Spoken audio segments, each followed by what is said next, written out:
Good evening, everyone. Welcome back to Blueprints. We're on the title screen for some reason. Oh no. What could that be? So, after like the experience in the previous video where I thought we were getting another microchip and then boy, we sure didn't.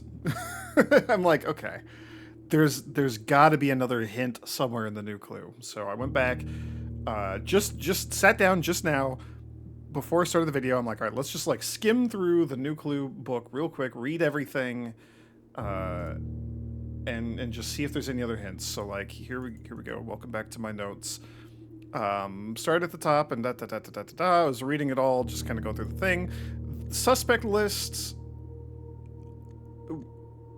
We're gonna try entering these. Bo Lee is the most interesting one to me because that's the one that is short enough that it defies the normal conventions for names. There was that note in Blackbridge Grotto, so we're gonna try that.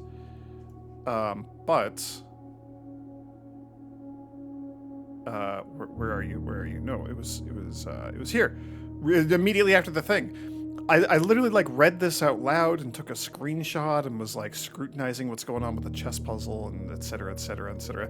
And I don't know how well this is going to come out in the video, but there are tiny little numbers next to these. Like there's an 8 next to the word low. It's gray. It's very faint, but it's there. And I swear I did not notice that before, and then now I did. So welcome to MS Paint. We're zooming in a little bit. We're zooming in a lot of it.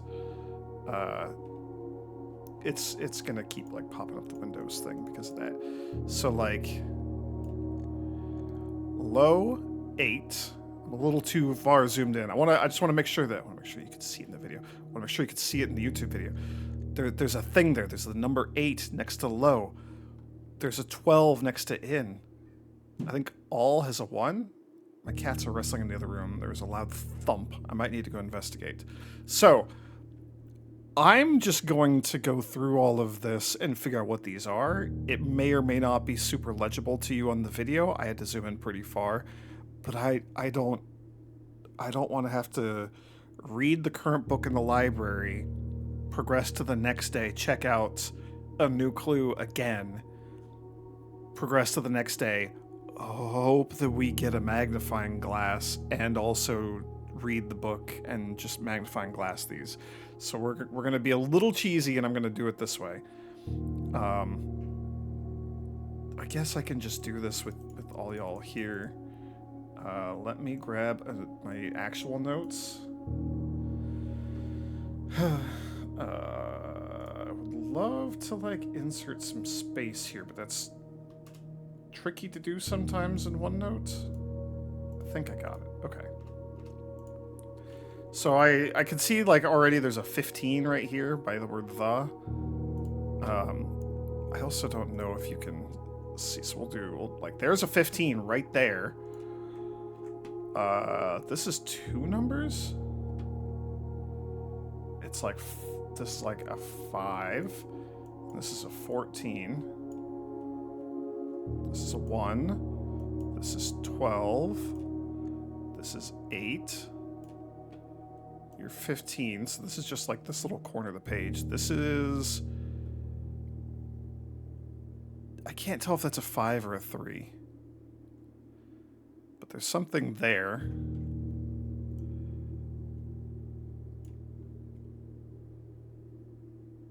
Okay, well this is nice. There's a 6. And there's a 9. Nope, you're not a 6.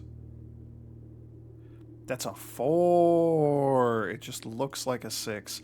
I can actually see it better in the OBS preview than here. I need to just zoom out a little bit. This stuff is a little more clear this way. So 4. A horrific attempt at making a 9.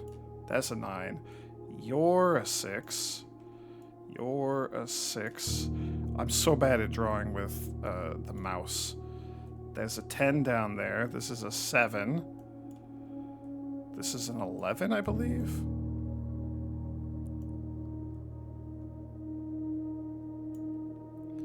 You're a 2. This is a 5, so this one has to be a 3. Okay. So what do we have here? All checked. It's I already know. Okay. I don't know what it's gonna be. Yeah, all checked corner. Case. Rooms. Had a low case clue found in... Do we not have a 13? I don't have a 13. Where's 13?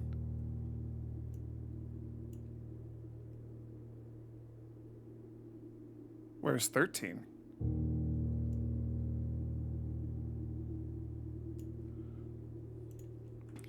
Found in question mark rooms.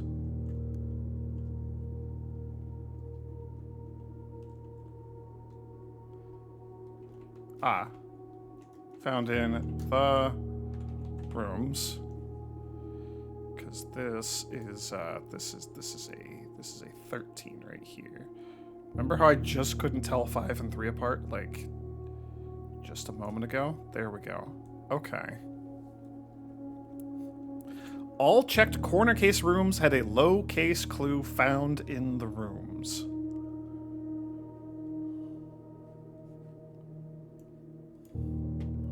As a reminder... Dead cases, these are the dead ends. Okay, so I was wondering if we needed to draft them all in the same run, because there's a list of corner cases, corner rooms, and I was like, do we need to get one of these in each corner? Maybe, but increasingly, probably not. Pantry's super common, Nook is super common, Patio, I would not, I'm hoping to get Patio and Archive together, because we have the new aquarium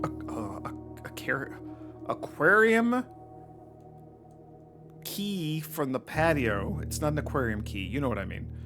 I can't words, I guess. That was surprisingly difficult for me to get through.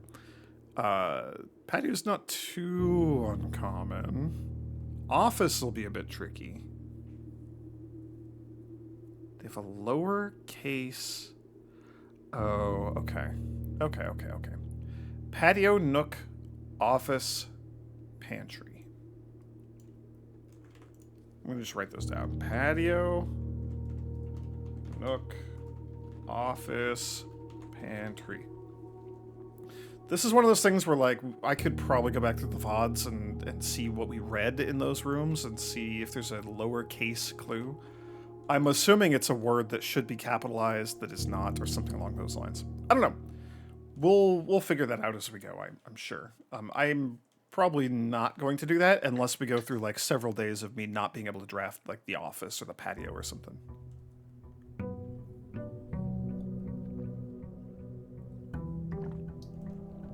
I swear if this just leads to another place where I can use the microchips that I don't have, then I will be I'll be very upset at this game. At this very excellent, well done game that keeps recontextualizing all of its crap in interesting ways. This game is very good. I like this game a whole heck of a lot.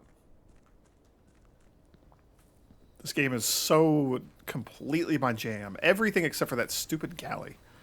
Galley? Gallery. I don't know why I'm dropping letters today. It was a long day at work. Okay. The shelter...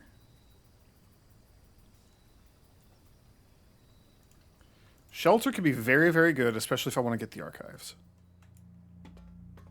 We're going to do a couple of things down here real quick. Time lock safe. The day starts at 8 a.m. We have to go at least an hour out, 9 a.m. But we're down here by like 8:05, 8:10. So we got to go out to like 10 o'clock. So that's fine. Oh, crap. What day is it? Son of a gun. Shoot. What day number is this? Is this December 10th or 11th? Crap. Alright. We'll outdoors. I gotta... Day 34 was the 10th. So day 35 will be the 11th.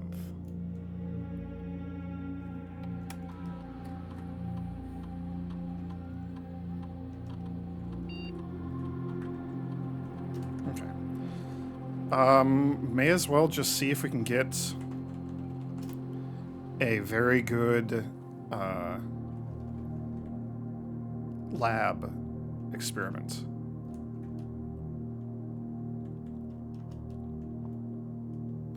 Because the thing we read will have to be like the note that's in the desk drawer in the office. It's not just going to be like an email, right? That seems silly for a clue. Yeah, let's do the laboratory.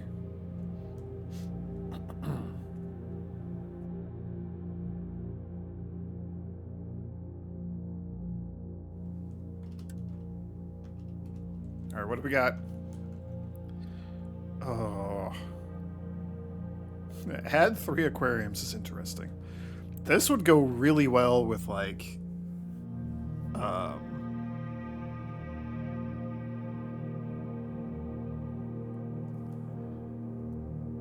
anything like spreads. So like spread like 1 key for each bedroom, so the servants' quarters. Spread a thing for each whatever. What's the other one I'm thinking of? Gems. Spread a gem to each green room. There we go. The outdoors thing. The patio? I don't remember which one that is. And nursery. But I'm not going to do that. If you draw a drawing room floor plan, do a thing. I think we do see... I have the card key, right? Yes, I should. A small chest to the entrance hall is amazing if we could get the sledgehammer. Gaining a star might also be really interesting, though. Push us towards 50 a lot quicker.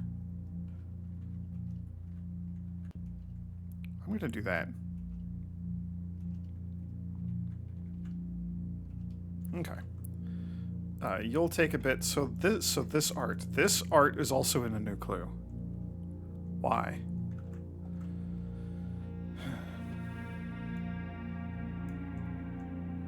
Welcome to looking at my notes with me today.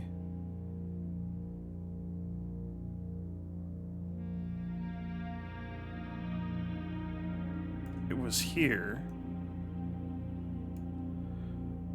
The king chess piece, which I believe just indicates like the office. Major. That's the art that's like right in front of me right now. I'm not seeing. Dead end, major key. Actually, hang on. Well, okay, then like what do the actual words say here? Having read this book so many times, having scoured over each of its cryptic lines, have you exhausted your search? Have you seen all the signs? Seen all the signs.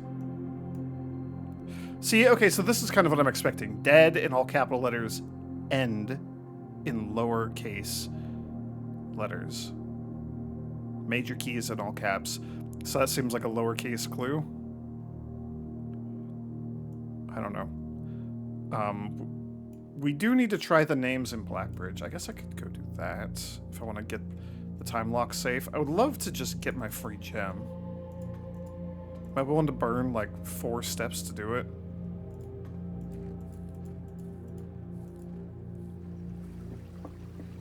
It's a good question.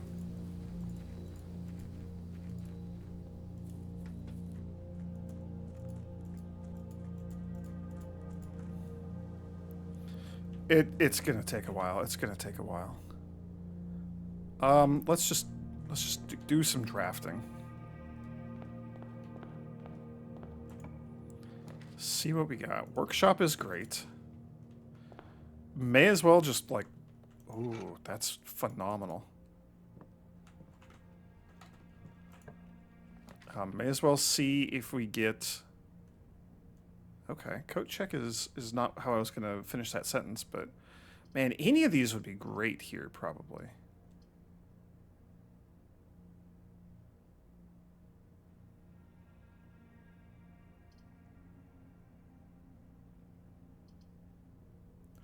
Let's just do the break room. I like having the break room early, as I have discussed.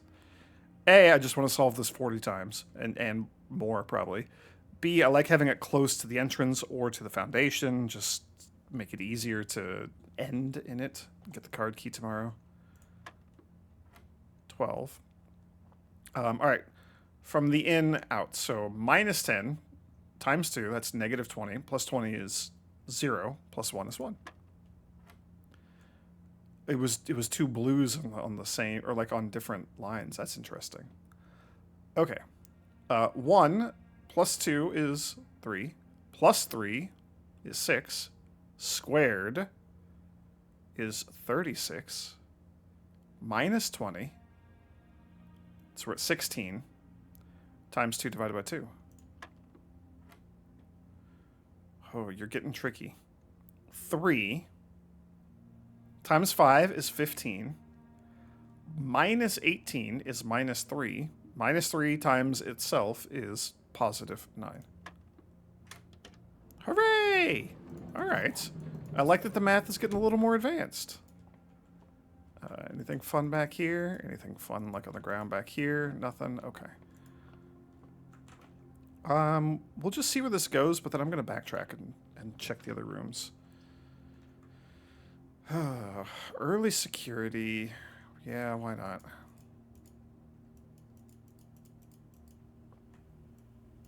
I am going to backtrack. I had to think about it for a moment. I was hesitating. Let's just see what this is before we go forward. Sure. And now we see what this one is. I mean, the nursery is just always so good, and the earlier we get it, the better. However, we're out of gems. That's a bit spooky. Okay, rerolls is nice.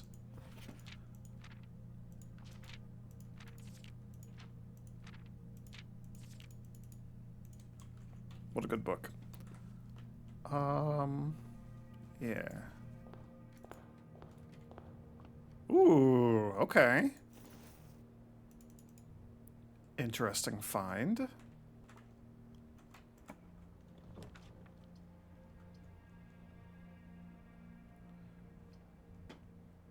What were our rooms? I need to write these in my other, in like my actual to-do notes.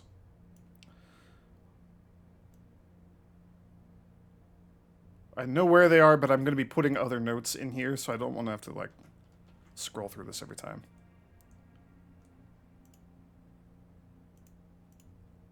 Also, we'll bounce back over to just the game capture. Patio, nook, office, pantry. Where's my to-do section?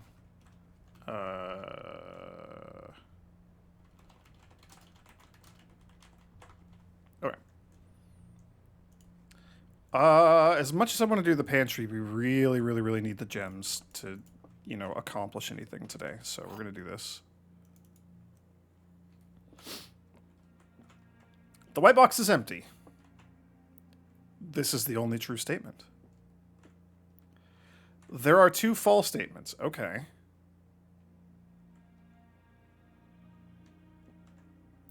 So if this is the only true statement, if you're true, then the other 2 are false, right? That's how this works. This is the only true statement, so the other 2 are false. There are 2 false statements, so that would make this true. So that's incompatible. Does not work. So there are not 2 false statements. You're wrong. You're false. You're lying. There's only 1 false statement.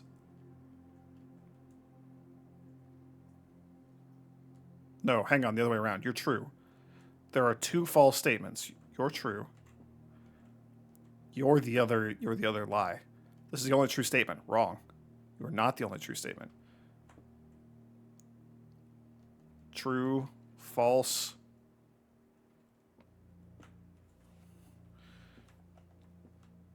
So you're false. The white box is empty. True, false, false. Yes, that's the only way this works. And the white box is empty. You're a lie, so the white box is not empty. Also, you're the only one that says anything about gems. And if you're true, we're in a world of trouble because there's no other indication where the gems are. I know there are ways to like short circuit a lot of these puzzles, but I still like reasoning through all of them. So where do you lead? Don't know if we need the West Wing Hall so early. I could do the commissary.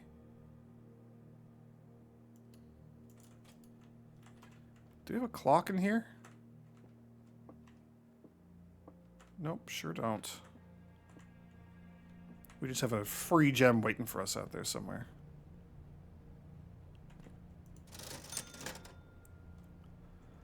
Magnifying glass is really good. Probably, if we run into things that need to be read. Shuffle's amazing for just like A, free stuff, and B, if we get the kennel, ooh, baby. I will take 4 gems for 10 coins. I think all that's fine. So send me northward, please. Those are very awkward.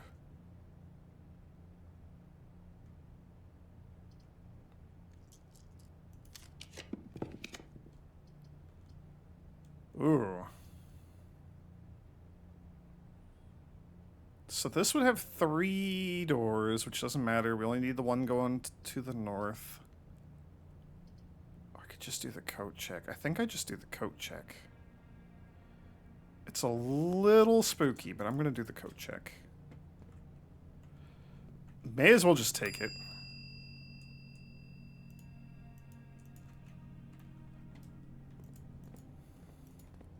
Okay. You don't have any clocks in here. Alright, it's almost 10. Yeah. Let's go check Blackbridge.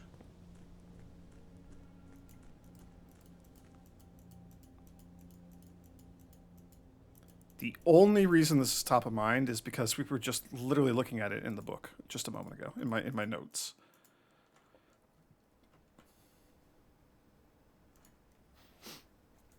Okay. So it was... what's the name? What were those hmms, though? So we have suspect is major, suspect is minor, suspect is A key. So I assume that A key is admin key, now that I'm literally looking at A key on the screen right here. Suspect is major, suspect is minor.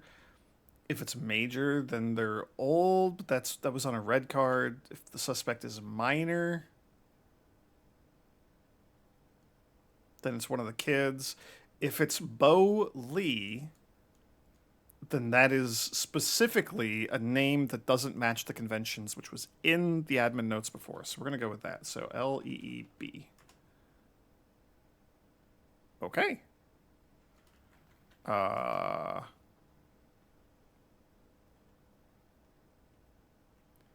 So Bo Lee is one of the 3 additional delisted admin keys. We've solved one of them.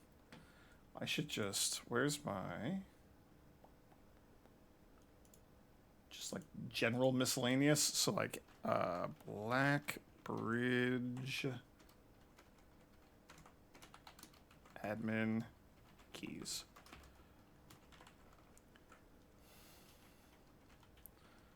Okay. And then there's 2 others that we don't know, and they're gonna.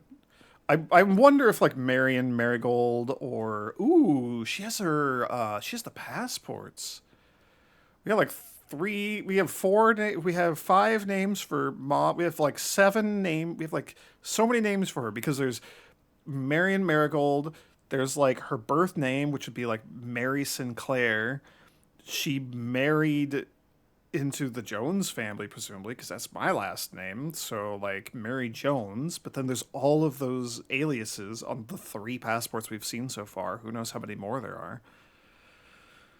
Oh, that's a little overwhelming. I'm not going to deal with all that right now. Whoops, I was just here. Why did I do that again? Good job, me. Admin logs. Last cables have been laid. Baron is naming it Blackbridge. Regular maintenance report. Connection. Lee B. Okay.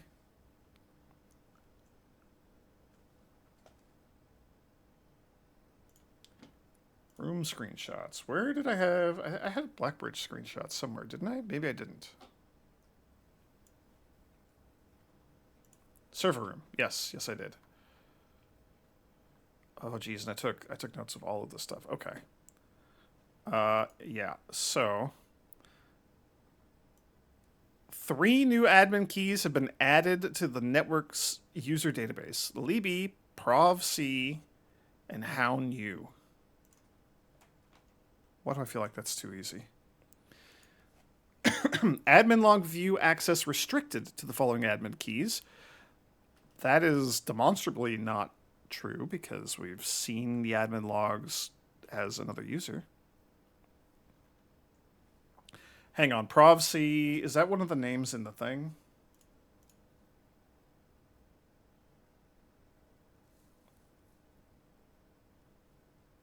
No. HowNew is not either. In the suspect list. Okay, so they're having a conversation. Lee, we're planning something later this year. I need to make sure communication on here is not being archived. Are there additional steps we could take to ensure privacy? Already taken care of. We are now bypassing message archiving. Randolph shouldn't notice anything out of the ordinary. Okay. Good. No one else on the estate knows we're here, other than Mary, of course, who saw Lee on Tuesday, but HowNew has a plan to take care of her. If it must be done, it must be done. Just see to it that the body is not discovered. The last thing we need is for the Red Guard to be snooping around here. This is all in February. This is all right around when Mary showed up. I mean, we know that she was involved in, like, stealing the crown, so I don't think this is going to happen. She won't be found, rest assured. Let's disperse for now. I'll meet you all at the safe house in Reddington in 4 days. Then, once the inquiry is over, we'll proceed with our plans for the museum.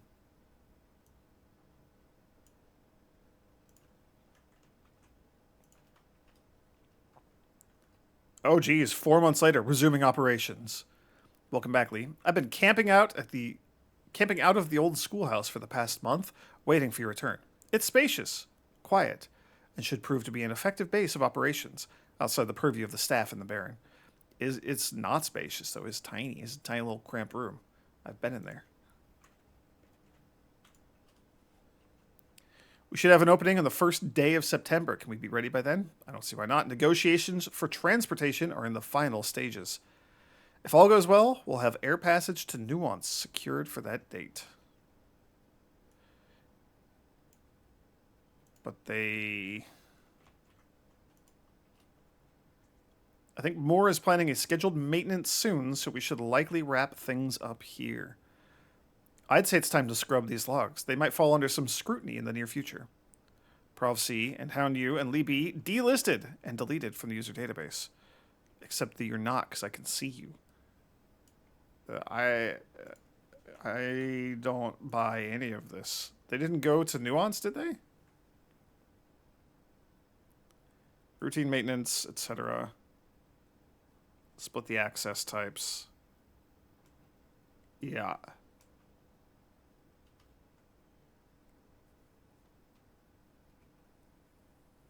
Yeah, okay.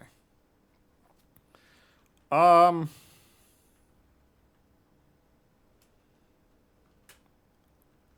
right. We could import trophies from another thing. Okay. And then network settings.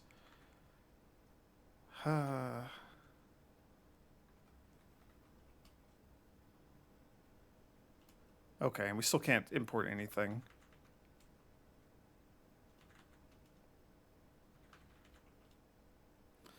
Just out of curiosity.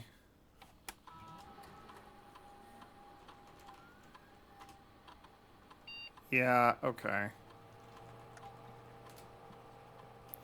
So, I think that whole thing is just a little, like a fun little radio drama to throw anybody who stumbles across it off the scent. We killed Mary. We are going to go steal the crown without her, and then we're going to Nuance by air. Because I think someone said they went across the border to the south, which wouldn't be Nuance, is it? I don't know. No, Nuance is like on the other or like the other side of the globe. Because we got all that from the book that she published, the new clue. So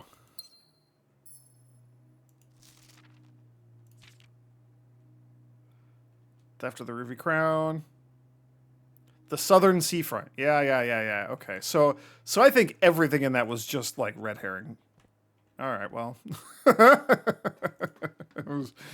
It was mildly entertaining, I guess.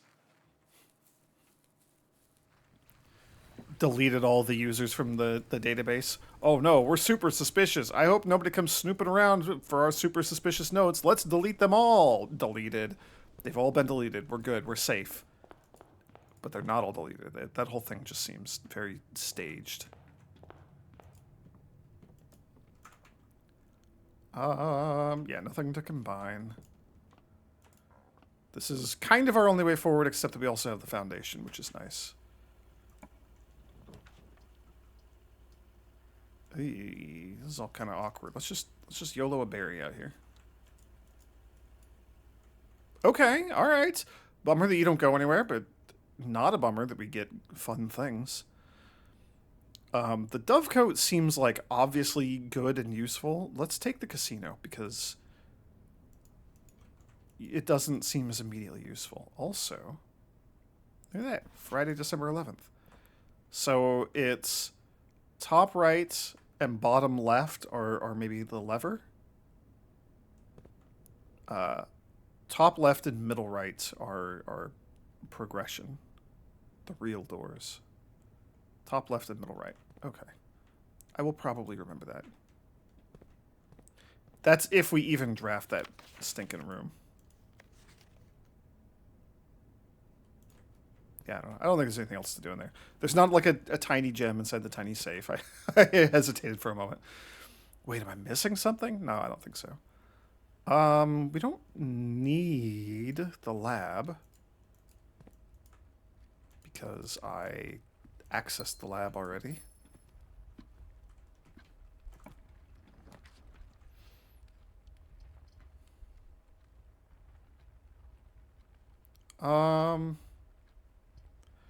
I hate that you're a three-directional room and you're pointed the wrong way. Let's just do the pantry. The pantry has one of our notes. That's one of the corner rooms that we got to get in today. I mean, not like we don't have to get in them today, but it's one of the ones I'm hoping to get in today. Let's just do the storeroom. A little dead ends here and there is fine. It's not a big deal. Better to have it now than like later when I'm desperately trying to get to a specific room or something. Okay. So do you have... Yeah. Oh, even more interesting. Okay. It always bugged me that Bridget's name was not capitalized. But it's Bridge. Just like specifically Bridge is not capitalized. That's 1000% that clue. So the next question is, are they in order? Patio, nook, office, pantry.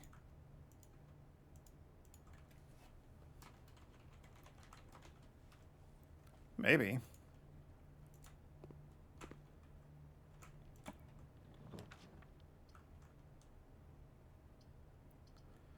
The game is being very awkward with the directions and stuff today.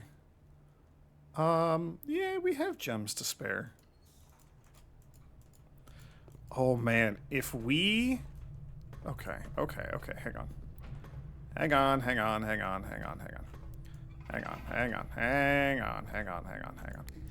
We could maybe try to get...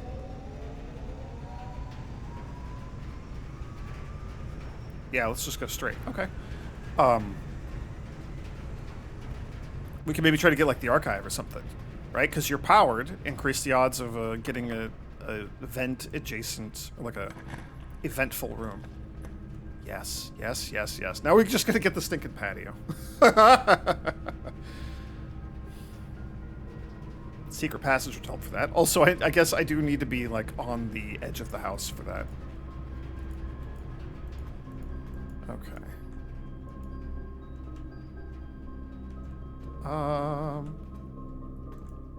Ooh, a key. Nice. And then it's just like a filing cabinet, right? It's just going to be like you. Like, one of you can be opened. If we get that key again.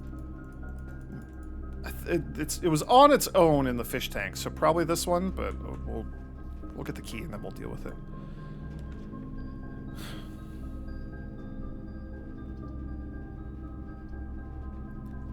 I will just do the bedroom. We do kind of need to be careful with our steps. We have a lot, but we don't have all the steps.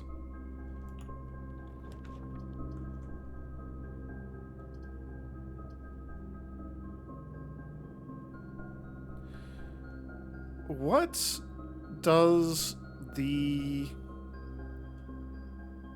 shelter block for the lavatory? Is this stupid? Sheltered? And you have stuff in you? Well, well, well. 1, 2, 3, 4, 5 on the far right. 1, 2, 3, 4, of course. Okay, okay, okay, okay, okay. So your negative effect is that you're just a useless dead room. And if you remove that, then it's like, surprise, it's actually got stuff. It's like a closet. That's cool if that's actually true.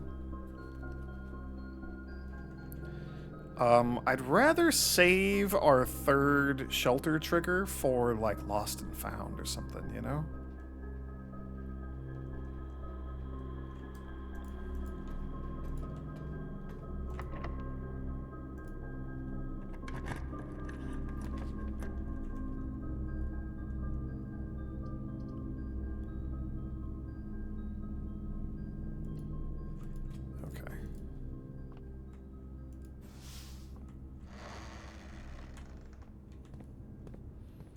I do really like the secret room.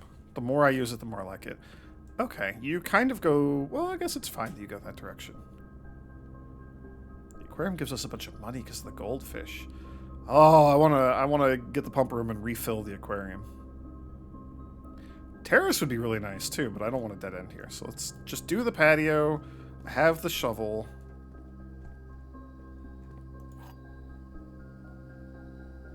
It's just here. It's just here. It's just here now. I don't have to dig it up every time. Okay. I also see a thing to read. You have a lowercase word. Buried. Okay. That's our first word. Buried. Buried blank blank bridge. So we gotta go dig up something blank blank bridge.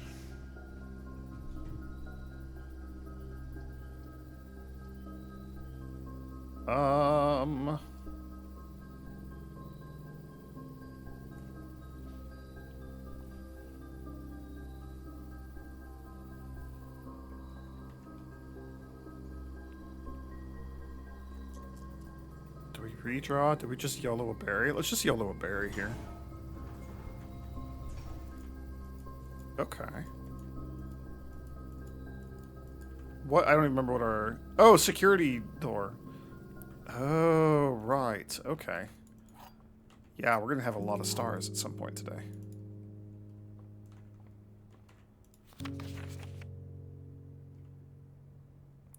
I was wondering if this had any commonalities with, like, the spiral of stars or whatever.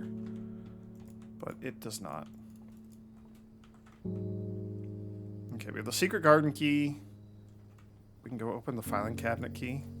Open the filing cabinet with the key. Nook and office. Those are the other rooms that I would like to get into. Oop. Okay. Okay. Is that the last upgrade that we need? Yo, okay, okay, okay. Oh, I guess it'd be... Oh, Mary Matthew Epson. They gave her the Epson name. Interesting.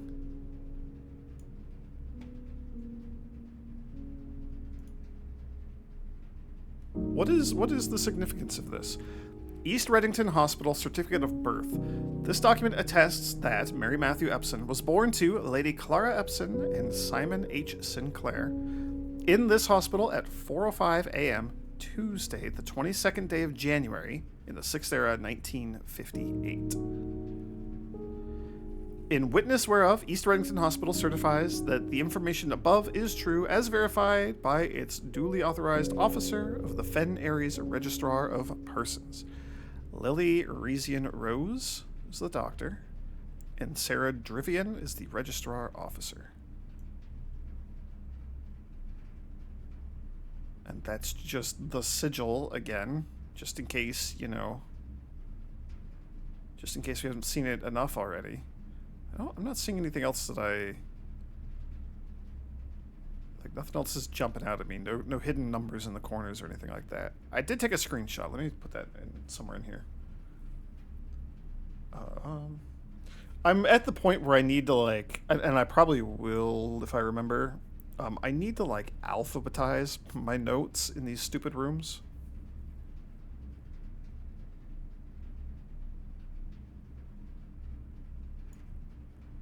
Because until now, I guess we'll just do archive. RCHIVE. Geez, I cannot type today.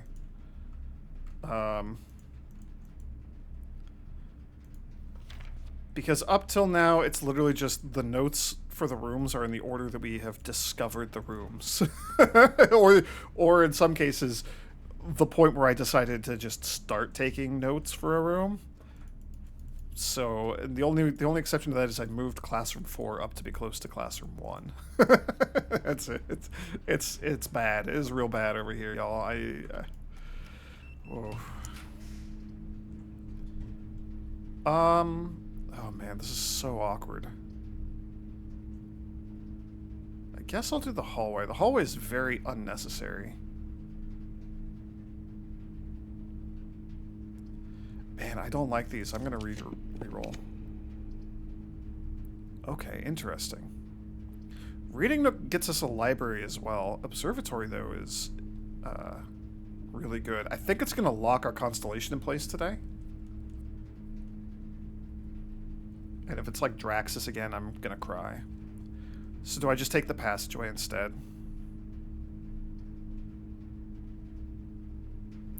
I mostly want to get the planetarium. Observatory's fine. It's just gonna give us stuff. I like stuff.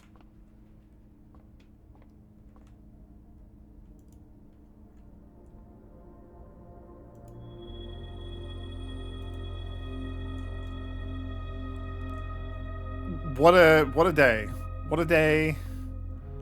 I shall not pick Draxus. Although, how many dead ends do we have currently? 1, 2, 3, 4, 5. We're not going to get 20.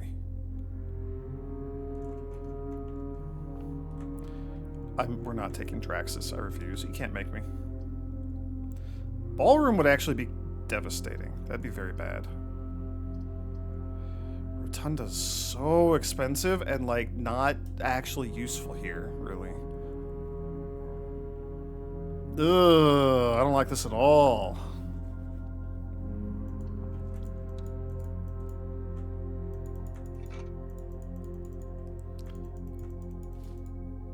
I guess I don't mind getting the reroll back.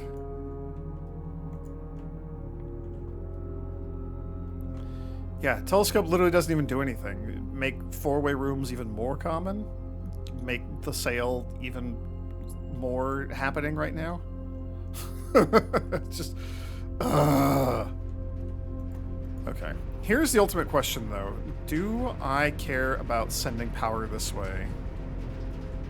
Probably not, honestly. Oh, you know what? Hang on. Before we do anything else. Hang on. I should have done this a while ago. I should have done this the first time I got the stinking room.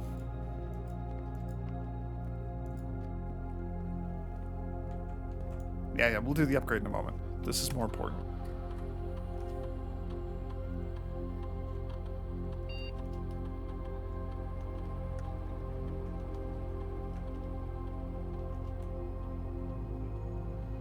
That's not what I meant to do. I meant to do offline mode. Unlocked. May as well. Okay. Now we do the upgrade disc.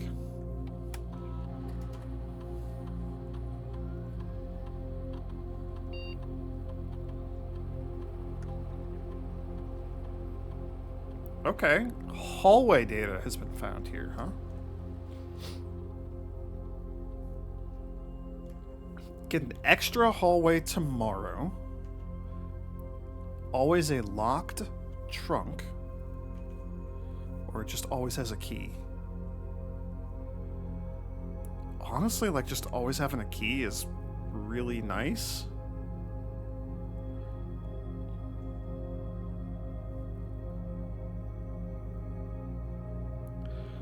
A locked trunk is easily openable if I have the sledgehammer. It could have some good stuff in there. That's more of a gamble. You know what? I like the gamble. Let's do the gamble.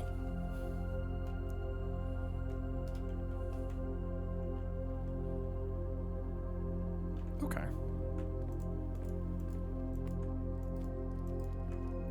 I should have checked to see if there are any items floating around that I haven't gotten, but I don't think there are.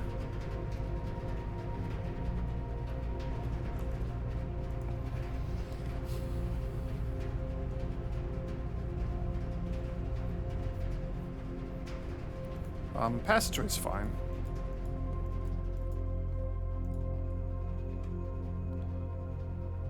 I never dug in the patio, did I? Oh, that's annoying.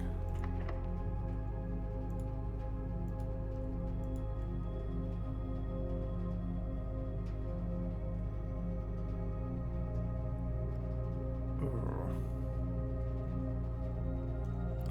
No, we'll just use a regular key. Save the secret garden key.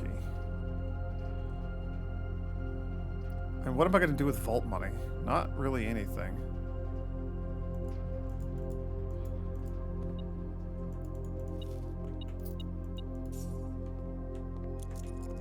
Oh, yeah.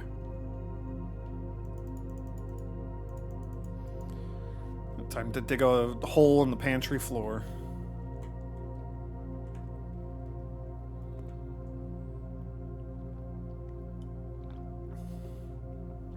Maybe? Is that not happening? What happened, game?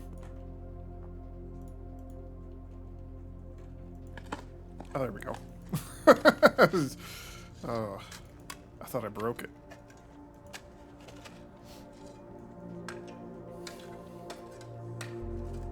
Yep. Any day now. One of the lost coffers about Holly. 8 gems. That's pretty nice.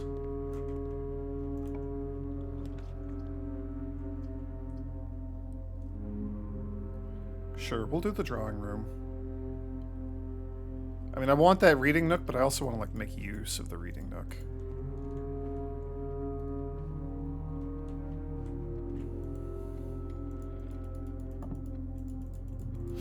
May as well get a refund on our gem.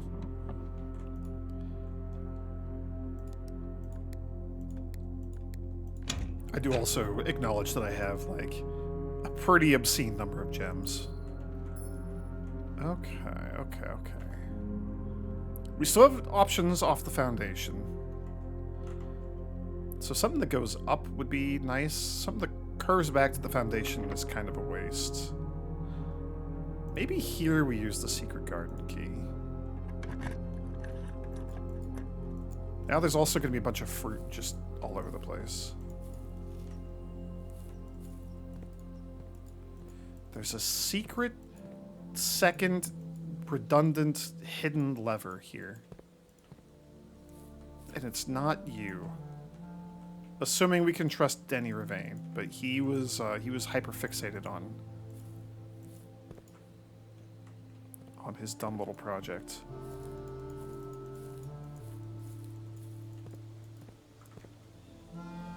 I don't know. I don't know.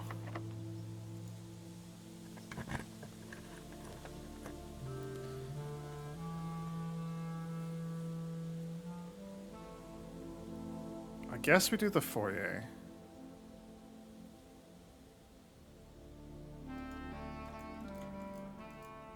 That could save us some keys.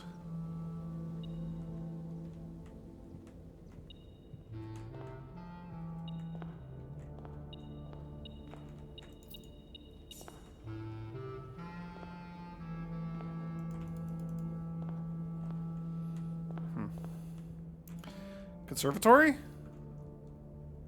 Ooh, treasure trove is kind of nice.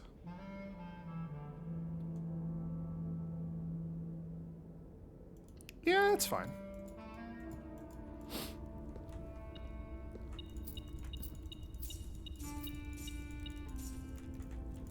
I'd love to get like the kitchen or the dining room, something to make me feel a little less nervous about my steps. We still have a lot, I know, but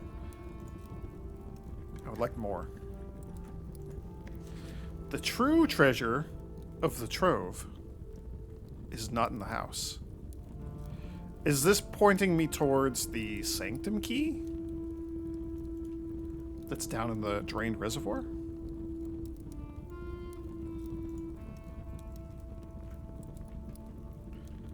I don't know.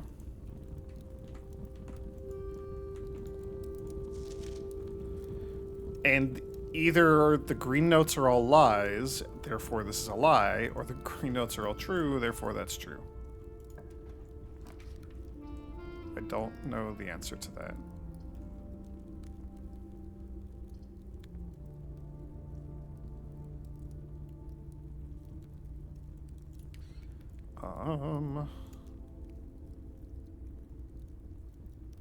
The Great Hall is the one that opens the door on this side.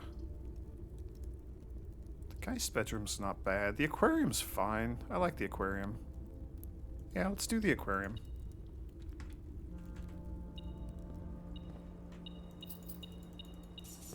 Interesting, a compass. Okay. Ooh. Oh.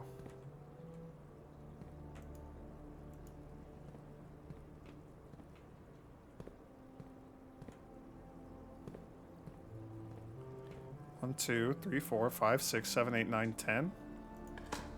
But it's not, the thing's not beeping.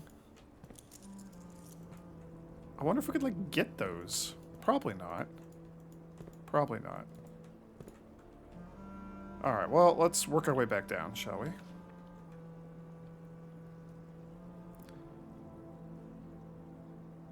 Oh, we got the foyer, so you're not locked, actually. You're actually not locked. Oh no, we're sheltered in the goldfish aquarium. That was our number 3. Oh, I didn't even think of that. That is actually kind of annoying.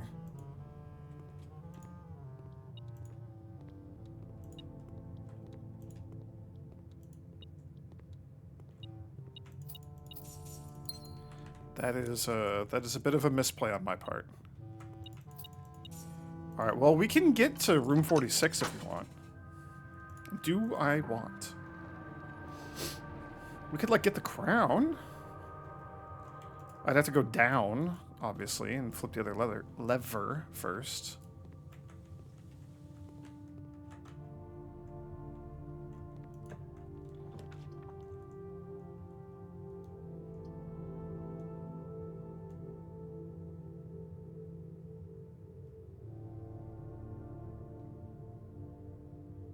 That's probably fine. That's probably a good move.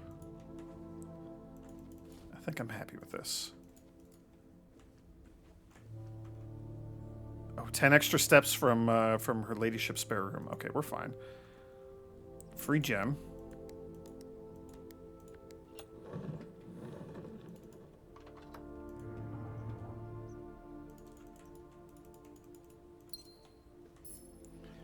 Yeah, see, one of those little things that they were.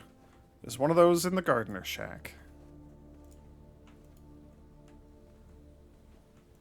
Okay. So we can backtrack and get food. We can go up to the Great Hall and sort of keep exploring that way. I think we go back to the Foundation and see where that leads. Also, never dug in here. Rock, great. Well, glad I did that. Very useful. Thanks, game. I still have no idea what to do for the other, like, sealed, hidden extra lever. Still need the... What was it? The office? Oh, the office in the Nook. I have not actually taken the Nook today. Keep forgetting about that. Office and Nook.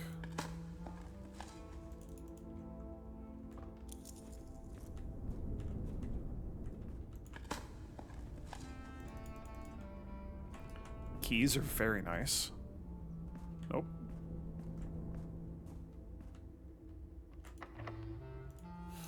Especially when I just need to use it immediately.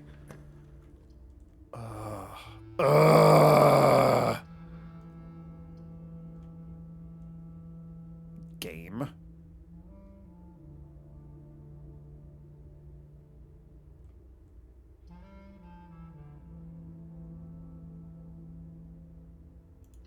Yeah, whatever. We'll use the other passageway. It's fine. We know you're not going to be locked.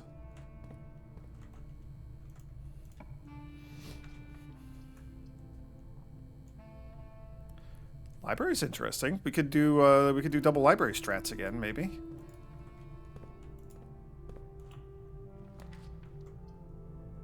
Dining room's really good as well.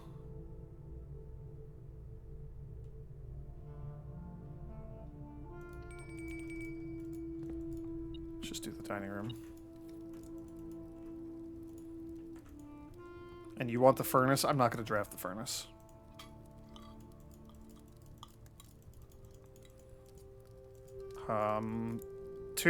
The two big goals still are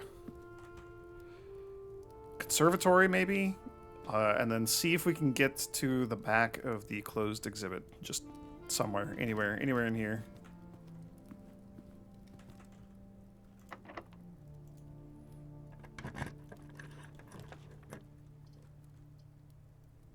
Ew.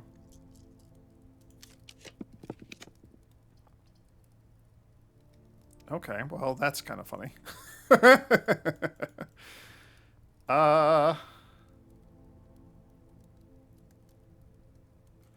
Let's resolve the other library first before I go deal with the reading nook.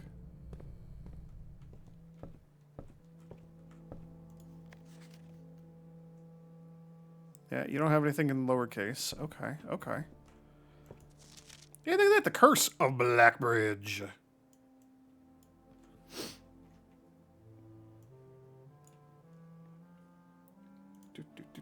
Book screenshots. New Curse of Blackbridge.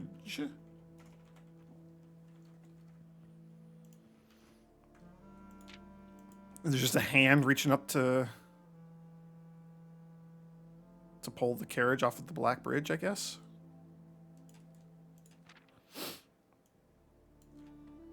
Forward.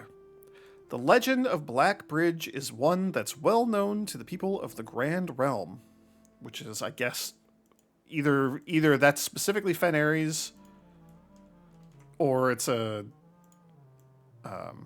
name for like the area at large,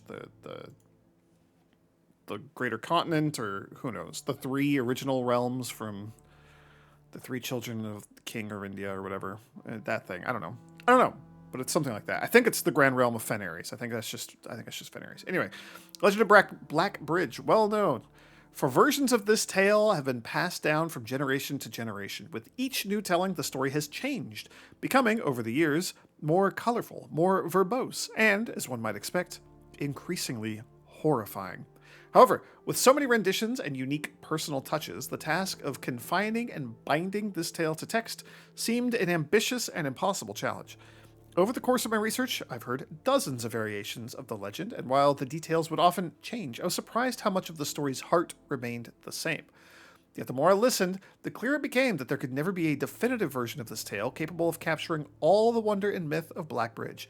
In the end, I chose to write down what felt most authentic, the story my grandmother told me as a boy long ago. Okay. Part 1, The Berry Picker from Oris.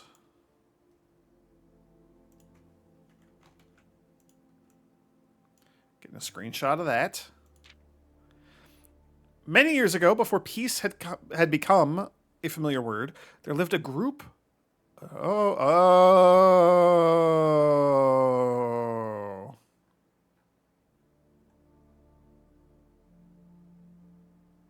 Who was the author? Hang on. Okay. Let's just screenshot this as well, real quick, while I'm here.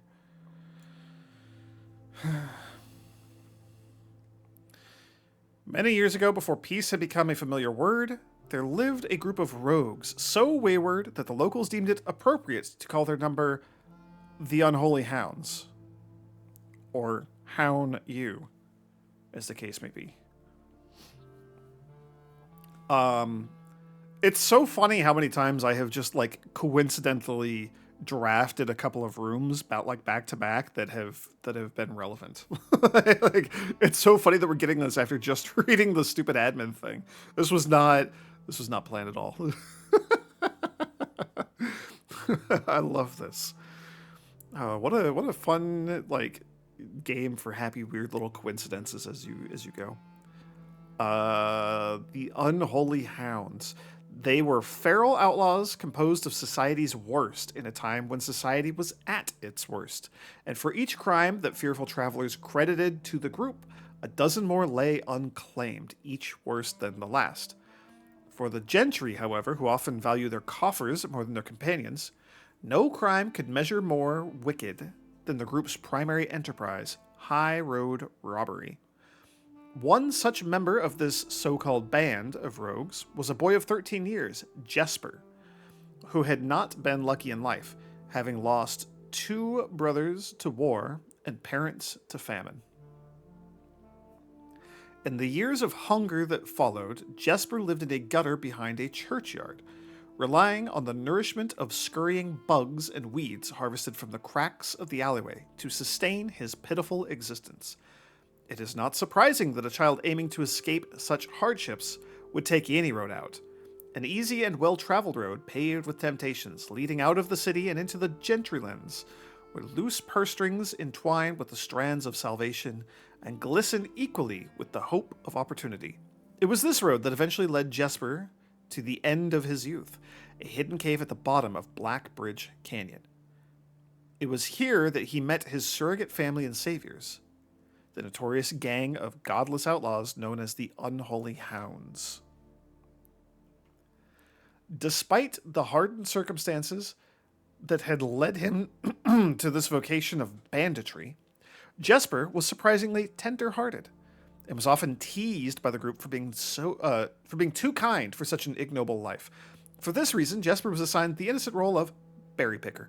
It was not just innocence that set berry picking apart from the gang's more wicked undertakings, for it was the only duty performed without the safety of night's concealment. Jesper, no stranger to solitude, did not protest that he alone worked while the others slept soundly tucked away in the cave at the bottom of Blackbridge Canyon. On one such occasion, Jesper decided to get an early start. He left the cave, berry basket in hand, and set out into the woods before the morning sun had even brushed against the tallest treetops. It was colder in the mornings, but the headway dawn afforded. Let's try this again. It was colder in the mornings, but the headway dawn afforded meant Jesper could reach the furthermost berry patches without worrying of being chastised for tearing upon his return. I need a sip of water. Ugh, I was not expecting to, like, just read this much. Stupid library, stupid book.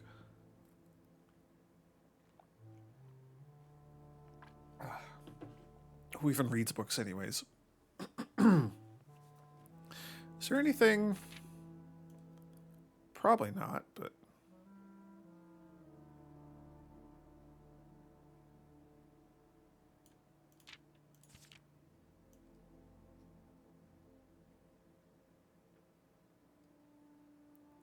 The berries don't have, like, letters on them or anything. They're not like a weird anagram for something. It took over 3 hours on foot to reach his destination, and along the way, Jesper had passed by many a familiar bush, all priorly pillaged and so bereft of berries that one would have to dedicate several moments in earnest examination before finding a single one. Jesper was patient, but even patience has its limits. He was confident that even accounting for the time lost to this long stretch of travel, his efforts would be well worth the pains. Surveying the patches, let's get a better screenshot that gets like that whole picture there. Yeah, that's even better. Okay.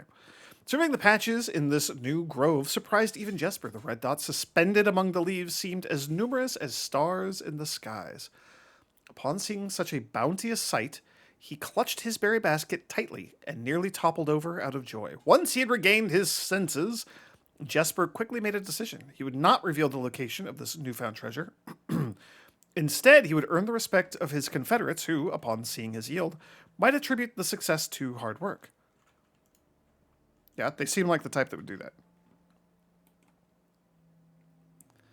Smiling at his plan, Jesper set off to fill his basket and was making steady strides in this task when the sound of thundering hooves interrupted him. What do you got going on there, Jesper?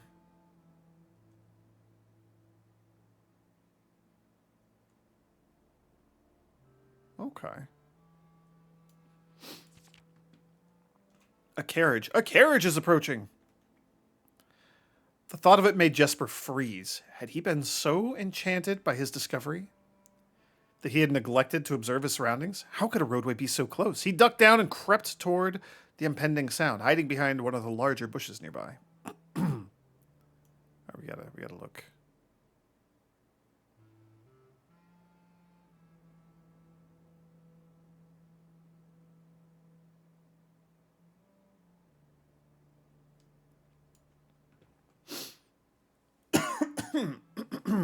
Oh, excuse me.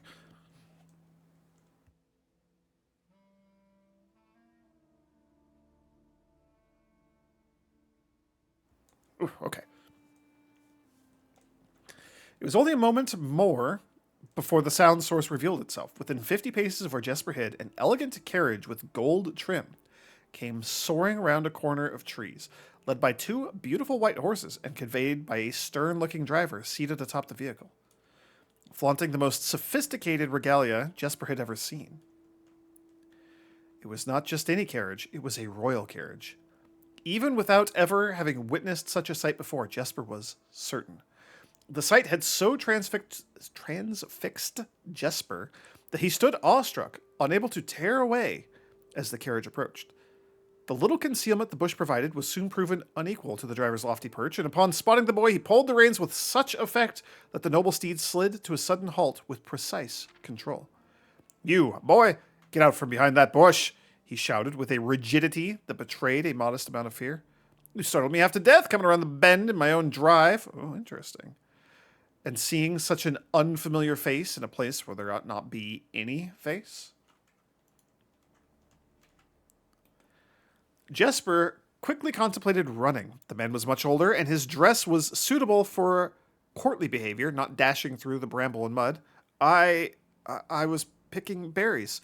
Jesper raised the half-filled basket up to allow the driver to see the proof of his words. The demeanor of the man suddenly changed. It was a change that Jesper was familiar with. He had many times seen the same stern expressions on the most fiendish bandits melt away when presented with a berry basket. Any suspicions that the driver might have had instantly evaporated. For even the notion of a member of the unholy hounds picking berries seemed farcical. The softened expression even made allowances for a smile. "Berries, eh? Say, you couldn't have picked a better spot for them, could you? I used to pick berries here as a boy." Jesper took his cue to finally step forward out from behind the bush, proudly brandishing his basket. "I know, and what luck I found them. I have only just begun picking, and look how many I have. It would have taken me fourfold the time back home to procure this number. The driver bent down for a closer look. And where is your home, boy? It must be quite far. Jesper replied with a scripted response. A little south of Tanner Fork, just past the burnt woods. My God, that is far. You couldn't have come all that way this morning. It was true. Tanner Fork was in the exact opposite direction that Jesper had traveled. And while that response would seem perfectly reasonable in a location closer to Blackbridge Canyon, he could see why it might seem less believable here. Sir, I have traveled much further for much less profit. I dare say there is no distance yet made by man that would not be worth undertaking for a prize such as these. Surely you have tasted them for yourself. Jesper felt happier with this response as it seemed to amplify the man's smile. I'm still waiting for the curse part. It is the curse of Blackbridge, after all. In my youth, often, but perhaps I took it for granted because I never had to travel very far. And even then, my father would always drive us here in our carriage, so I'm ashamed I never had to walk such a stretch to earn an equal reward. It was Jesper's time to smile. Then let my efforts reward us both today. He raised the basket even higher. A taste in memory of your youth, sir. We still don't get to see his face.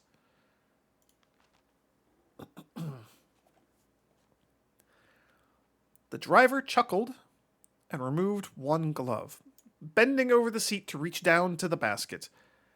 At the moment his fingers touched the first berry, the dagger in turn met his throat, cutting through a superficial layer of skin and drawing blood. Jesper caught the man's startled eyes. And for that taste I will have your purse, sir, in memory of my youth. Just gonna paste that screenshot in there. The driver's arm had gone stiff, his chin raised and trembling, more frightened than he had ever been before. Whether unable or incapable of speaking, he did not respond to the boy. Perhaps he did not think his jaw could afford to be engaged at this particular time. Jesper let the basket drop, freeing his other hand to probe the man's pockets. Do not mistake me, sir. I will not kill you if you give me no cause, though I will admit the thought of taking your carriage and leaving you the indignity of walking appeals to me. Unable to find a purse in the man's coat, Jesper pivoted to search the seat under him. Why have you no purse upon your person? The driver slowly raised his hand cautiously, pointing towards the carriage door behind him. Jesper lowered the knife's edge a small degree to allow the man to speak, which he did in turn softly. There's a lockbox in the carriage. Well, come down, then, and grant me the courtesy of sparing your life and binding your hands, a concession I assure you of my tender heart, for it would be much easier to slit your throat. The man started to comply, slowly lowering himself down from the driver's seat of the carriage. Once down, Jesper guided him away from the carriage to a nearby tree, where he instructed him to get on his knees and put his hands behind his back. This is not going to go well for anybody. I feel like I could beat up a little kid with a knife. I mean, if I could definitely beat up a little kid with a knife, like in the other sense of like if I have a knife, I could beat up a little kid, but that seems unsportsmanlike. Feel like if I were being robbed by a scrawny little kid who was clearly on the verge of starving, I could probably take him. Excusing his inexperience, the man indulged Jesper while he figured out how to adequately bind him. The smile and kindness Jesper had seen on the man's face, now nothing more than a distant memory. In their place, cold, dark eyes displaying no emotion. I wonder, should I grant you the same clemency you are showing me? Jesper stopped, surprised by the question, but ignored it, secured the final bindings, and then hastily returned to the carriage. With one hand on the door's handle, he turned back to the man. If there is no lockbox, there will be no clemency. Inside, the carriage was surprisingly dusty and unswept, a stark contrast to the elegant and polished golden facade of the exterior. It had apparently been many years since a passenger had enjoyed passage in this vehicle. This all but confirmed what Jesper had suspected. The driver of this carriage was not a liveried servant in the employ of some greater master. Any curiosity that this observation might have further produced was quickly abandoned upon seeing what rested under the carriage's back seat, a large wooden lockbox. Despite its hefty appearance, the box was surprisingly easy to handle. Within a few minutes, Jesper had dislodged it from its hold and carried it out into the sunlight, inspecting the box carefully. 2 observations were made.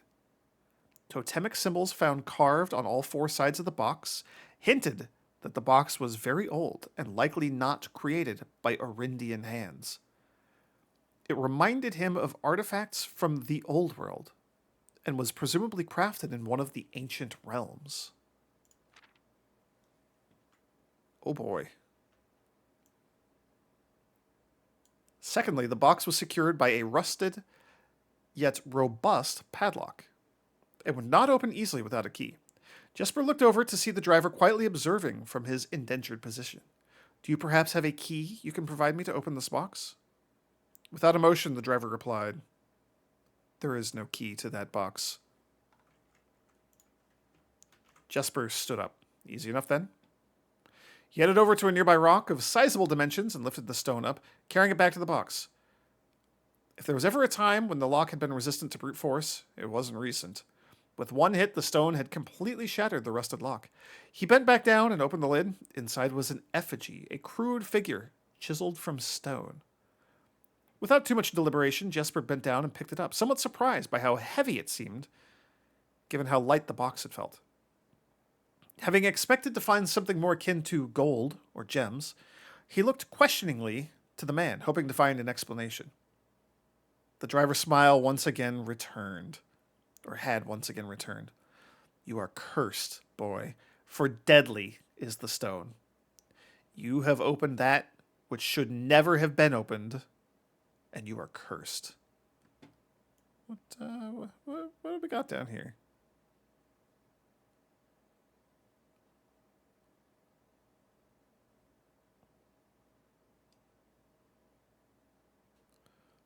I feel like I've seen... Oh no, hang on. Let's no. We'll come back. We'll come back to this. I want to know what happened. He's been cursed. Jesper carried the effigy over to the man and shoved it in front of his face. What is it? That's 1. Feeling his disappointment rising to anger now, Jesper tightened his grip on the effigy. 1 what? You mumbling Agentor? Ooh. Okay, screenshot this whole page.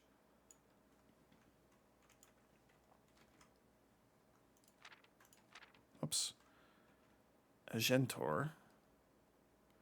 That seems like a word in whatever this language is we haven't deciphered yet.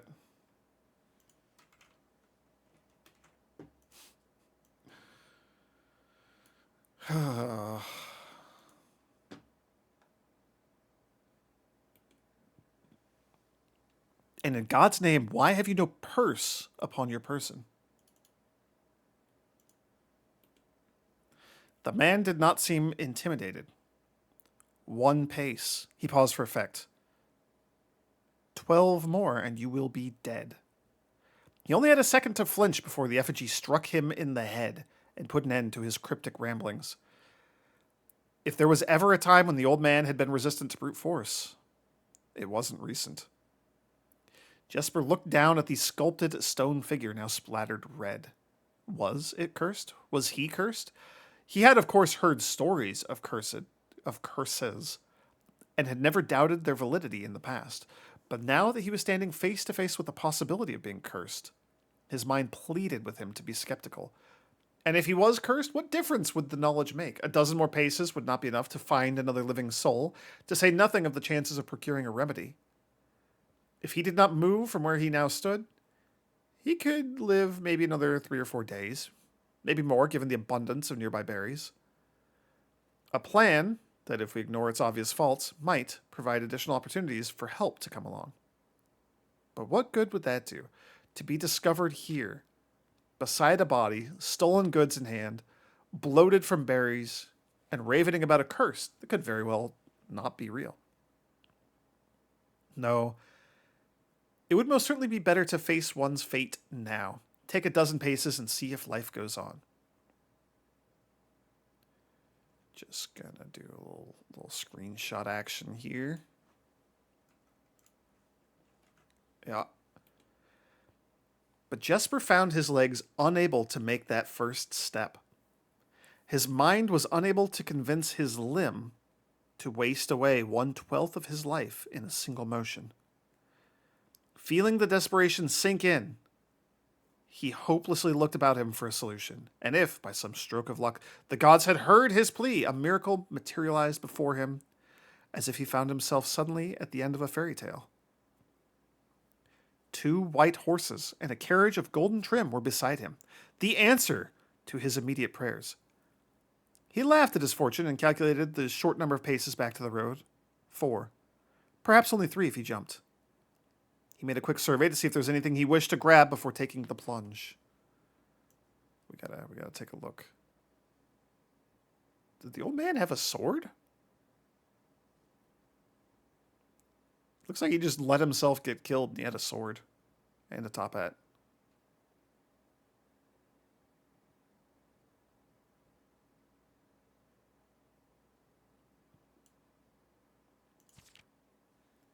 He thought about the driver's fancy coat, as that appeared to be of some value, but the additional risk of undertaking such a task too great to chance. And so, after a profound breath, he took his second, third, and fourth steps, though they were quite large. Seated now behind the horses, he reached for the reins and suddenly realized that he was still gripping the effigy. If the curse was real, then it would most certainly be better left here.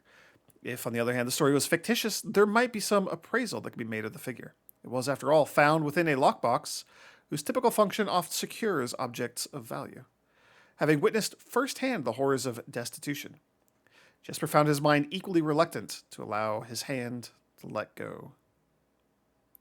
If it is cursed, I die. If not today, then tomorrow. And if I die, what care have I? And with that statement said aloud, to the horses, seemingly, Jesper took up the reins with confidence.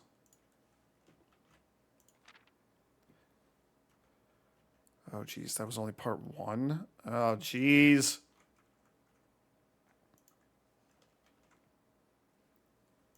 Okay. Before we go on to part 2, I feel like I've seen some of these signs, specifically like the fancy W and like the hourglass thing that has little dots. And it did occur to me where. I feel like I've seen those.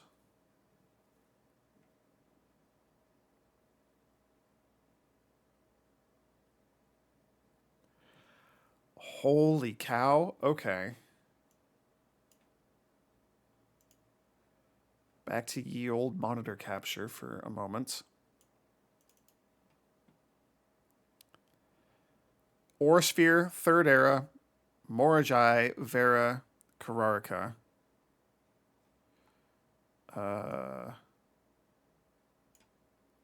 Arch Ares, Arinda Ares, Iraja, also known as Fen Ares now. Unless Fen Ares is like conquered more or something, I don't know. I think it's only Arinda Ares is turned into Fen Ares.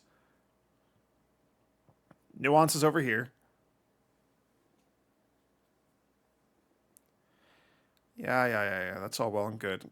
Back up here, the cultist dudes down here. Can I don't know if I can zoom in here. Yes, I can. So, control and mouse wheel. My mouse wheel's a little on the fritz, but yeah. So there's the hand. There's the hourglass thing. This might be like the weird fancy W. I don't know. But see how they're all holding these lock boxes? Yeah. See how they're just like mystery hooded figures, kind of like the kid that we saw, right? Yeah. Yeah. Okay.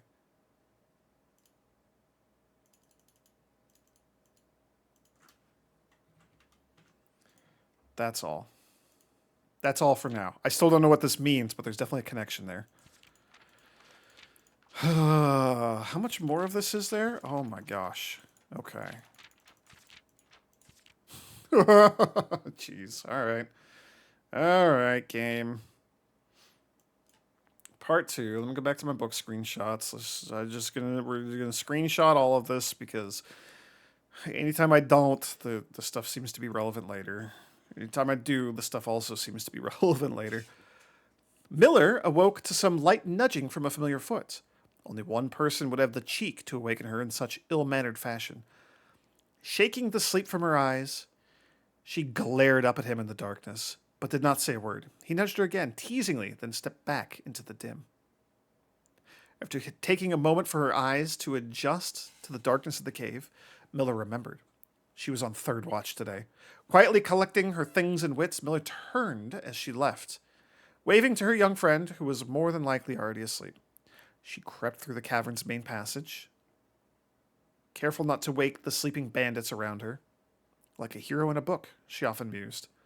Quietly, she grabbed a bow from the haphazardly formed pile of weapons, shaking the accompanying quiver in the darkness to assess how many arrows it held. Then she walked towards the sun-drenched mouth of the cavern, ready to start her shift. She's about to bump into our boy, Jesper, probably. Above her, in one of the few trees found in the canyon, Miller could see that Ravia was already posted. I feel like we've seen the name Ravia before as well.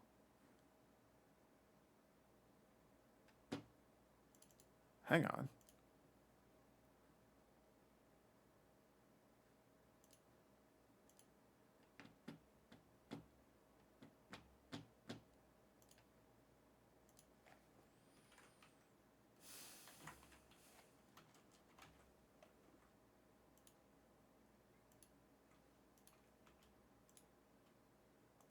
Maybe not.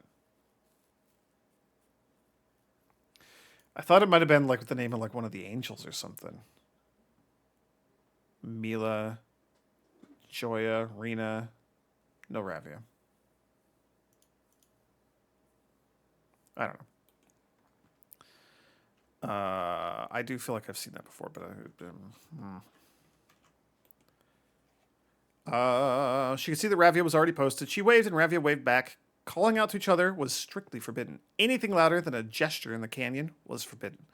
When Miller reached the tree, Ravia lowered a braided rope and pointed to the ground behind her.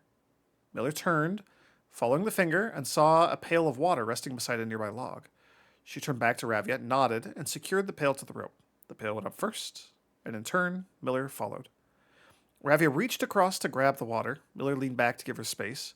There was not much room for maneuvering in this tree post, a necessary concession for the concealment the outpost demanded. Ravia tilted the pail up to her mouth dramatically, illustrating how thirsty she'd been. Miller laughed silently as water poured out, splashing on Ravia's face. It was a bit too daring and noisy of a joke, and had the others been around, they would have certainly been scolded for the unwarranted sound. But Miller appreciated the efforts Ravia took to verbalize the silence of the morning. They had been on third watch together for over a month, and during that speechless time, their friendship had grown into something special. And then they're all going to die of the curse. Affection was unsurprisingly scarce among the Unholy Hounds. She had felt camaraderie before, of course, but intimacy never. From their elevated vantage, the girls could see both the concealed entrance of the cavern as well as a clear view of the bridge that spanned across the canyon. Black Bridge was the link between the Gentry lands and the northern mountains, the overpass that connected Oris and Reddington. Interesting.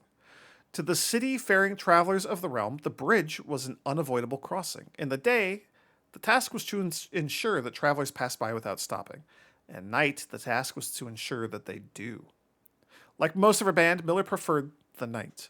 The biting glare of the sun might be tolerable to farmhands and bricklayers, but to a cavern-housed bandit or a computer nerd like me, a gamer, the sun is a source of constant annoyance. Boy, tell me about it. In the day, there was no shroud to conceal her expressions, nor to hide her thoughts. She felt exposed.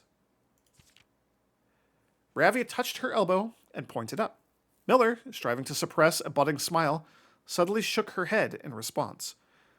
There were many signs that the unholy hounds used in lieu of words. But the two of them had developed an extended vocabulary, gestures quietly forged in the shared solitude of their months among the branches. She watched as Ravia shifted, placing her palms flat on the floorboards beneath them. Miller knew what she was trying to say, but shook her head a second time. It was often more fun to pretend not to understand. Ravia rolled her eyes and turned away, looking back into the cavern. Squinting through the leaves, the two girls held still, watching and listening. It was not long until Miller, too, heard the sounds of approach. Ravia held up two bent fingers, and a few moments later, two men emerged from the bridge's southern end. They were dressed in a familiar uniform, long gray coats with black facings, white waistcoats, and black tricorn hats. They belonged to the local patrol, the Blackguard. Oh. Now replaced by the Red Guard, I guess. Although not an everyday occurrence, their presence at Blackbridge wasn't an unusual sight. It typically indicated an important traveler's impending passage across the bridge, information that the girls would promptly relay to their leaders as soon as the coast was clear. But this report, while exciting, was rarely acted upon. In Miller's 5 years in the Unholy Hounds, she had never once seen a carriage taken in open daylight when the Blackguard was nearby. Did I didn't screenshot this one. Let's do this one. It is entirely likely that I have missed like a page or two for my screenshots, but oh well. Also, interesting, it's reinforcing that this is not Fen Ares. This is the Grand Realm of Arinda Ares. Right? Reddington. But Arinda Ares? Because it's the Blackguard. The men had nearly reached the bridge's north end when Miller heard the horses, faintly at first, but growing louder with each passing moment. Ravia's eyes met Miller's, the same concern mirrored in each other's expression. This did not sound like the typical carriage, cautiously approaching the bridge to cross. Instead of the familiar crunch of the highroad's gravel, they heard the harsh clattering of hoofbeats against stone. Both girls quickly redirected their attention downwards, looking through the foliage. The sounds were not coming from the high road, but from the canyon itself. The horses were coming from below the bridge. In an instant, Miller had knocked an arrow and drawn her bow. Go. Ravia was gone before the whisper had even left Miller's mouth. The young scout was already sliding down the bank below, racing towards the cave. There was no road that ran below the canyon. There was no reason for numerous horses, probably two, to be approaching their cave. There was only one reasonable conclusion, and both girls had reached it instantly. The base had been compromised. This was a Blackguard attack. The moment the horses came into view, Miller let loose her first arrow. She was surprised to see a carriage. She had expected cavalry. Before she even finished processing the thought, her second arrow was in the air. Without a trail, it would be unthinkable for a carriage to traverse such rough terrain. Yet she watched as the wheels jolted over the rocky riverbed. A third arrow was now in flight, and there would be no need for a fourth. The driver slumped over just moments before the vehicle dipped into a small ditch, slamming into an embankment. The force of this sudden halt immediately shattered the front two wheels and catapulted the driver from his seat. Utterly confused now, Miller quickly glanced over her shoulder to see if any horses were also approaching from the rear. Down in the canyon even, the entire horde of the Unholy Hounds came spilling forth from the earth as if hell itself had suddenly sprung open. The group seemed even more bewildered than Miller, half asleep and tripping over one another in a desperate attempt to engage an unseen enemy in combat. Miller could see Ravia among their number, the only one looking up at her. Her expression was chilling. There would be no need for a silent gesture to convey what they both now realized. They had made a mistake.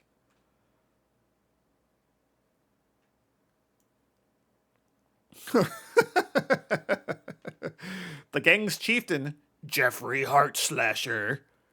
What a D&D character name. He led the others, cautiously approaching the crashed carriage like a suspicious fox would near a baited trap. There were no words exchanged as the group crept forward in customary silence. A dozen or so paces in front of the wreckage lay the far-flung driver, an arrow protruding from his broken body, and beside him, A blood-stained effigy carved from stone. It was the old man somehow. He was cursed of the Black Bridge. The end. Is that like a little like knight? I'm trying to figure out what that is. This could be like a king's crown, and maybe he's holding a sword, and then he has like Cthulhu legs or something. Or is it the other way? Maybe he's holding the knife like the ice pick style, and he has like a flower for a head. I don't know what's going on here. I don't know what this is.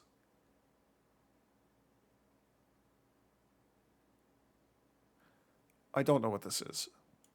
This has to be relevant somehow, right? Like to blueprints the game as a whole.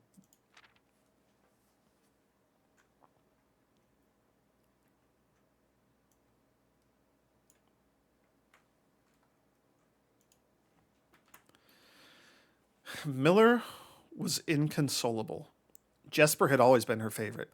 He had always shadowed her in the night, clinging to the hems of her every move, the way a child tails behind an older sibling. Tender-hearted, she'd always called him, though deep down she had known that wasn't quite true. His appearance of gentleness concealed a raw, resilient durability that emerged in the most perilous of situations. He had been a flower among the nettles of this cave, but he still had thorns, honed by a grim past and 100 hands of misfortune. They buried him in the darkness, in the back of one of the larger cavern rooms. He was interred with a berry basket and a silk handkerchief that he had treasured. The mysterious effigy that they had found beside him served as a distinguished gravestone, a marker that stood out as somewhat special among the rows of similar swords marking neighboring plots. No one spoke, not even in whispers. There was nothing to say. Yeah.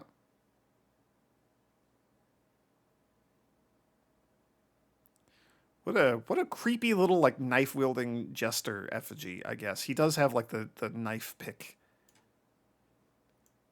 He's got like rabbit ears or something. So this is his head up here.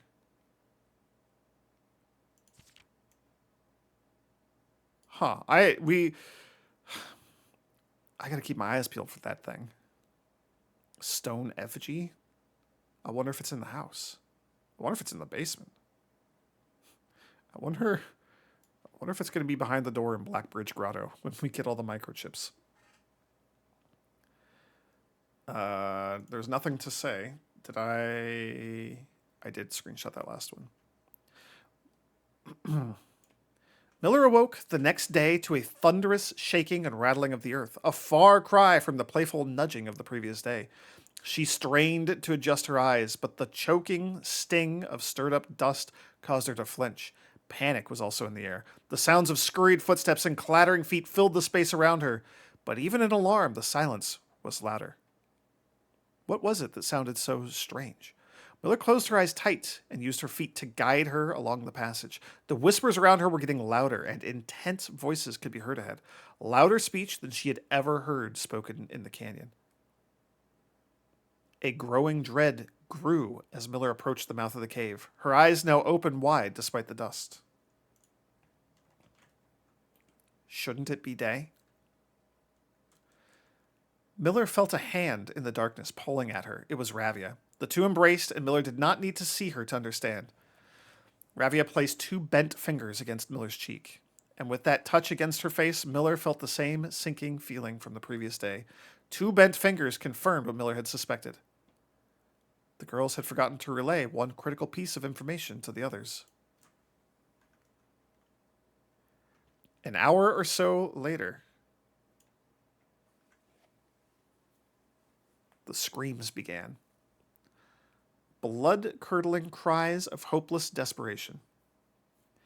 Captain Fodrick Lee of the Blackguard looked down from the ridge of the canyon to the collapsed entrance of the cave. Ah, he grinned. Now they speak.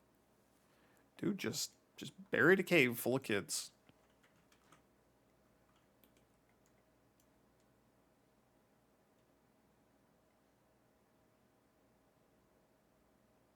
Oh, they got guns.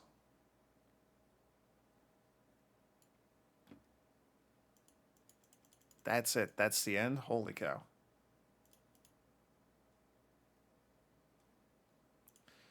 All right, that was a pretty macabre story.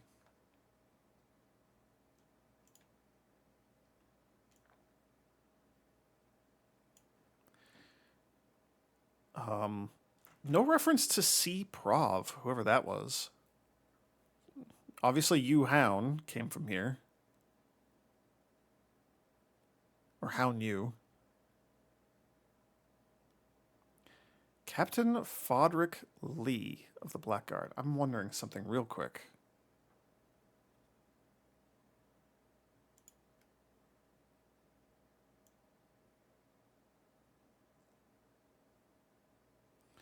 No, Major Nicholas Key the Fourth. J.R.A. Yenna, Barons Thomas Sinclair and Edwin Sinclair, Lord William Epson, Count Isaac Gates. Okay, I was wondering if Captain Fodrick Lee became the general who we saw the bust of in the foyer or something. Huh. That's I don't know what to make of that. I don't know why that entire very lengthy story is here in the game. I don't know what to make of that. It's a lot. All right, library. Rotunda seems so unnecessary. I will... Oh, that's spicy. Let's do it. Okay, all right. Yeah, that's fine.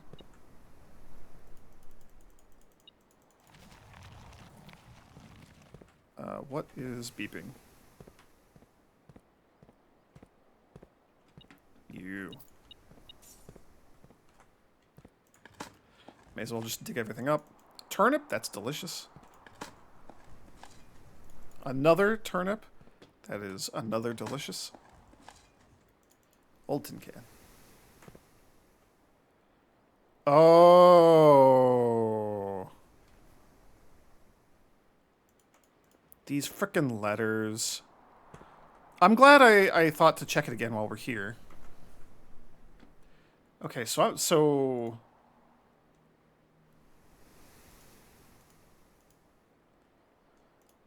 it's the castle, right? C blank blank blank blank blank blank blank blank blank E X blah, blah, blah, blah, blah, blah, blah, T.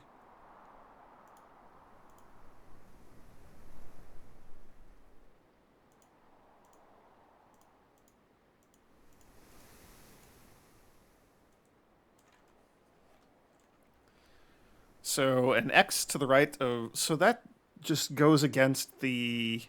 So, okay. That is in keeping... Ah, okay. This is in keeping with the word castle from the chess puzzle room where we broke the wall. There's the cat that's standing on the letter T and pawing at the other blocks. That's in the kennel, right? Where we saw that image.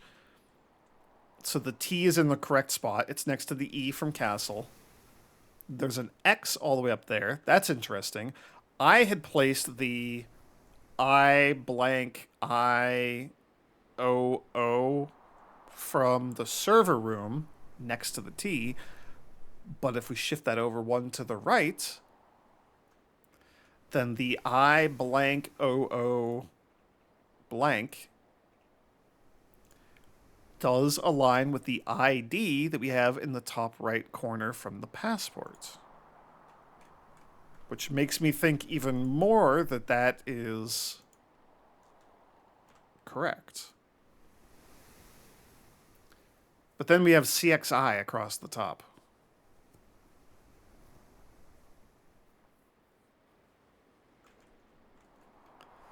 And I don't know what to make of that. I don't understand what that is. Unless it's a word in the other language that we're going to have to, like, decipher or something. And then, like, why is the other question. Oh, there's a... There's a lot going on here. Yes. Hell yes. Okay. So we can go to the reading nook and take the library, and then get a. Oh, we can just check out the next book. We don't have to wait another day. Yeah. Okay, I'm gonna do that.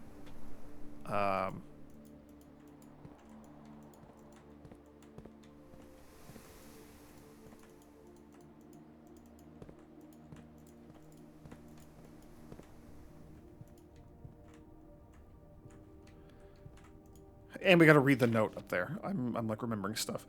So this, I've seen this, I've read this many times, but we're just gonna screenshot it because I haven't. West Wing Hall. May as well. Yeah. So something that goes straight would be nice. Ooh, office. Yes. We'll leave it empty and we'll get the office. Yes.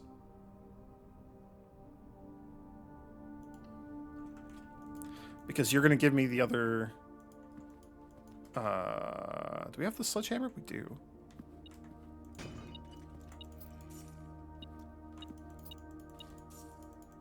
Okay. Ah, there's 2 notes in here. West, that's the lowercase word. It's definitely a lowercase t.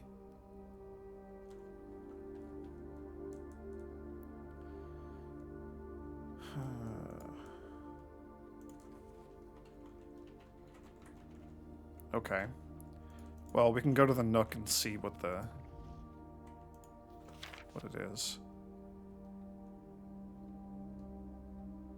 Yeah, and this is written in all caps because it has to match the whole thing.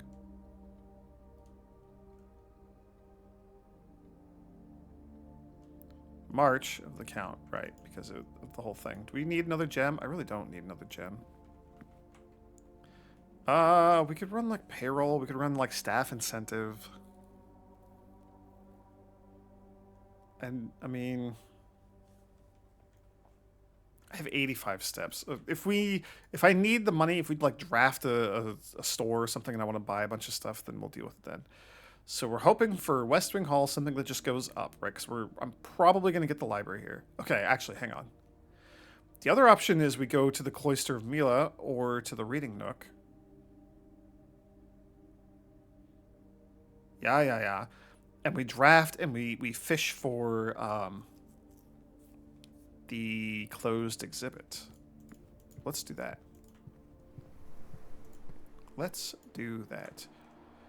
If we approach it from this side, then the closed wall would definitely be on one of these sides. Or up top. That would be annoying to reach, maybe.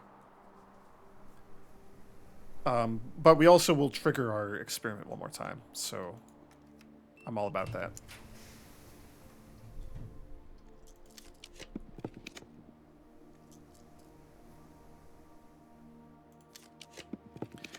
I'd rather... Ooh, planetarium's also tempting, actually.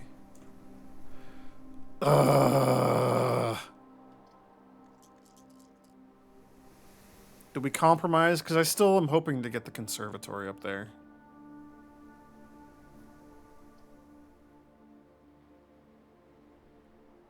Alright, you got me, game. You got me. You did it. Telescope me. Fen Mora, the Red Stone. Starting tomorrow, each planetarium will contain 1 apple.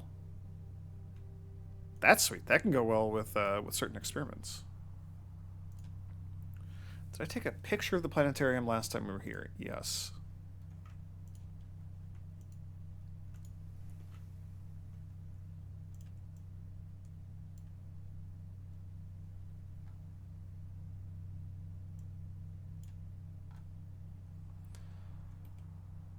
I wonder if Fen in the other language just means red. Or something along those lines.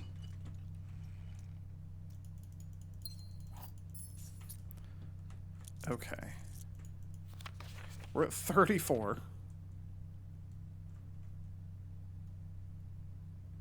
Yeah, 50 is when we get the new one. Planetarium just is becoming better and better the more we can do this with the telescope. I would like to go store the telescope and do this again in the future. Basically, as often as we can. I want to see what all the planets are. And there's only like 5 or something, right? This is awkward. We have plenty of steps, so we could just do the gymnasium. That's fine.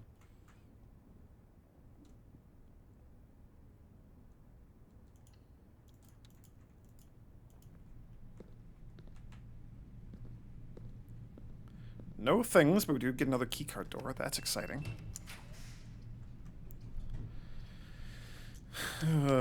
Conservatory. And... Ooh. This would give us like 4 keys to start with. Let's get a conservatory though, right here. Yes! And another star.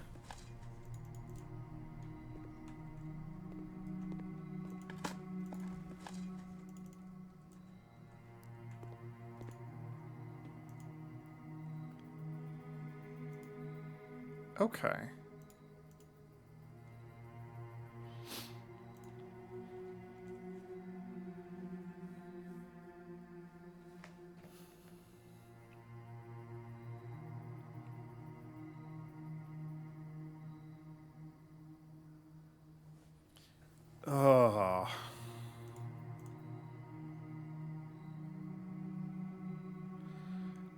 I really like the reading nook and getting the library. However, we have one more book left to get from the library. And then it's just like we have like our stamp collection and, you know, notes for the game up there. I'll bump you up to standard. I'm tempted to just make it like super rare. Similarly, I would love to make a bunch of these things rare, like the walk-in closet and stuff, but that's a little spooky because I still want to get the trophy. Again, we'll just leave you. It's a bit of a bummer, but I'm having bad luck getting the things that I want and making them super rare. All right, last room. What you got?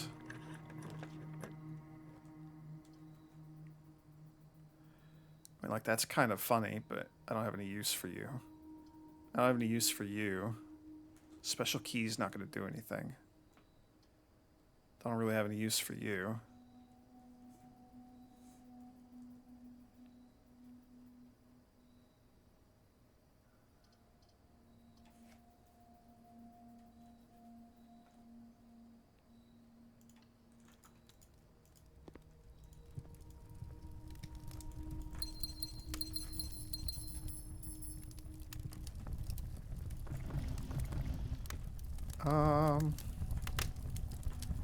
Interestingly, you have like a video camera.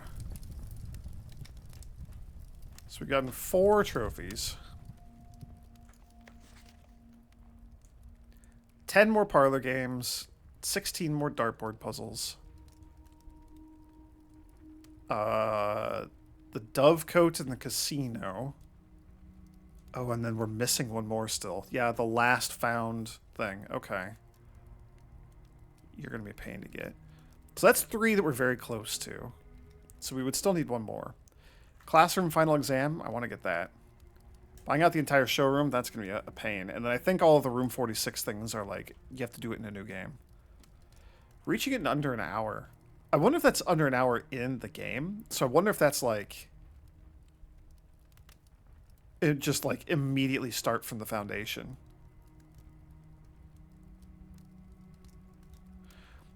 That might be get the blessing of the monk.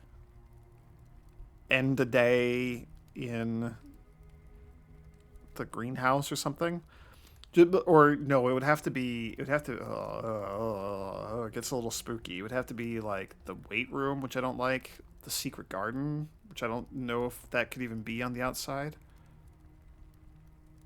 That's an interesting thought. It'd have to be like end the day with the blessing of the monk in the room that has the lever. Start the day, just immediately draft that, pull the lever, go right to the foundation, pop up, and just like beeline for the antechamber. It would be rough without having like some rerolls or something. It'd be a little spooky, but I don't know if it means that or if it means like starting a new game and reach it in less than one like real time hour. Because that seems a lot more plausible. Well, starting a new game, that's rough actually. Yeah, I don't know. Don't know how to interpret you. So we'll get there. We'll get our 8 trophies eventually, but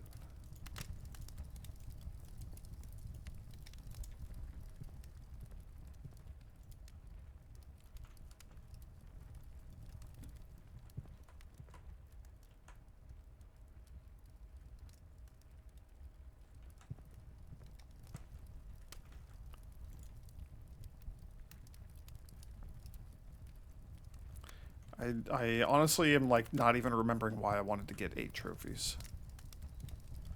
Doesn't matter. Okay. So what else do we want to do as we call it a day, or before we call it a day?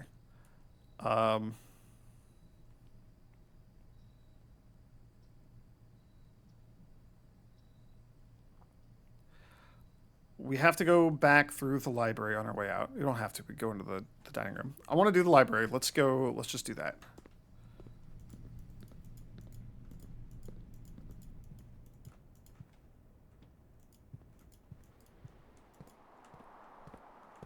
Library. And the reason I wanted to come here is because I wanted to just double check something real quick. How many upgrade discs have we gotten? Because we were told that there's 16. Hey, we've gotten all 16. Okay. We've gotten all 16 of those. We're missing 2 Sanctum keys. One is in the vault.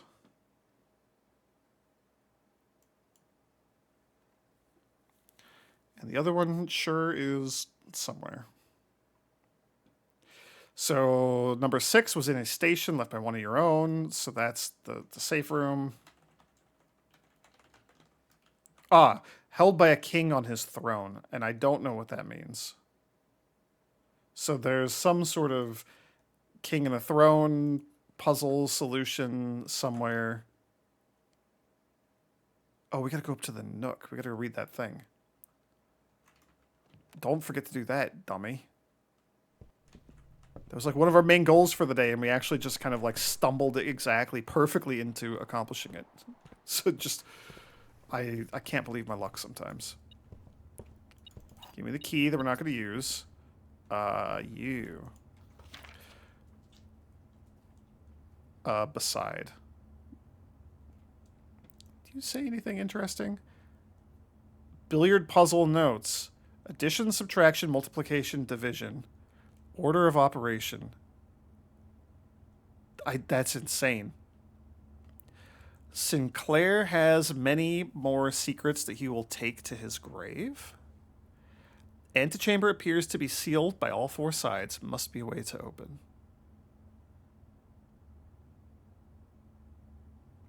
Is this a clue that I need to like go down to the tomb? That's so funny. I had no idea. I need to see if there's anything to magnify on any of the other ones. Okay, beside.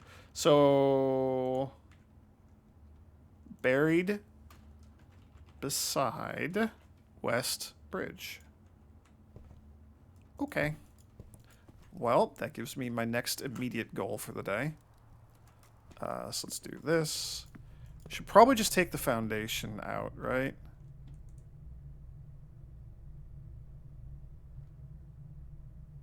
There will be random food around that we could find because of the secret garden.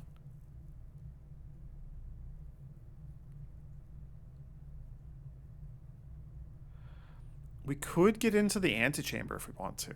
Or into the... Well, both into the antechamber and into room 46. Do I want to do that? I don't know that it matters.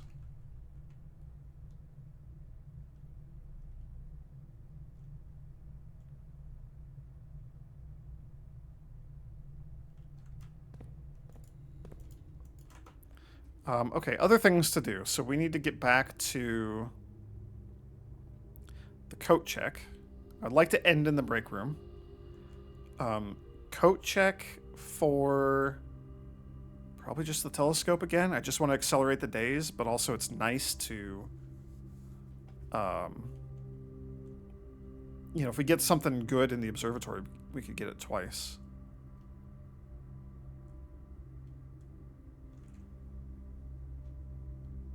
I'm trying to see if there's anything else I really care about. I think that's pretty much it. Workshops, anything I want to combine? Not really. So we're going to go out and we're going to deal with those things. Do I want to get into room 46? We can. We can, so I probably should.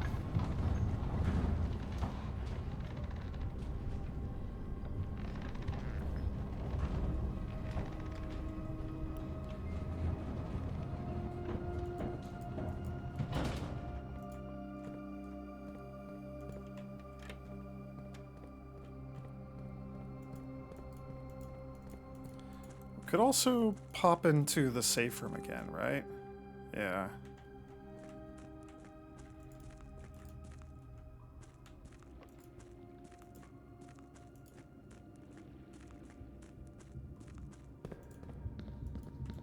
I don't really know that I need or want to do that.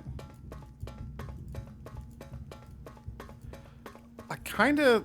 Nope, you're the wrong way. Like, next time we get the tomb... I want to go into the catacombs and see if the eighth angel is pointing towards some great secret. Like if there's actually something like on the wall or something meaningful like that. Man, we're very close to figuring out some of these sigils. But we're just not quite there, and I'm not sure how to figure these out.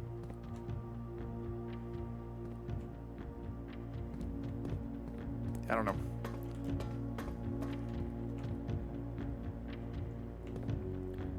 Ovin Navarre. Nevere. This has got to be in that language that we have not deciphered yet. I wonder if we learn about the language in school. We probably do, if there's like a historical, like the Blueprints version of learning Latin in school.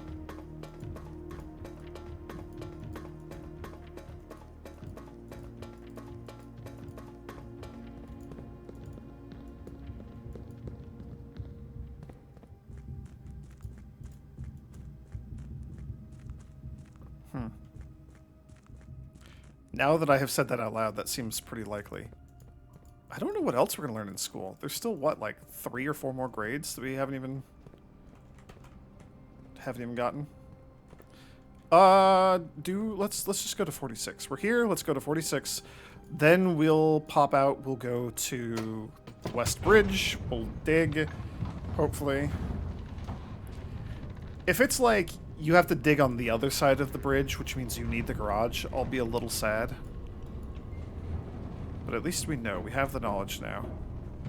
Oh, come on. I'm super bad at, like, navigating today, too.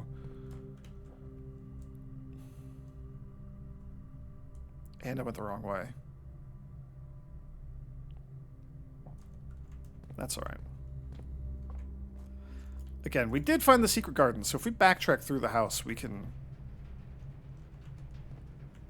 probably find some free fruit lying around.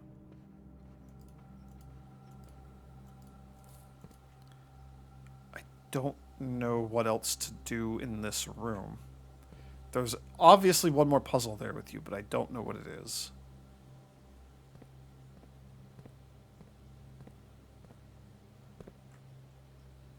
Swan is facing south?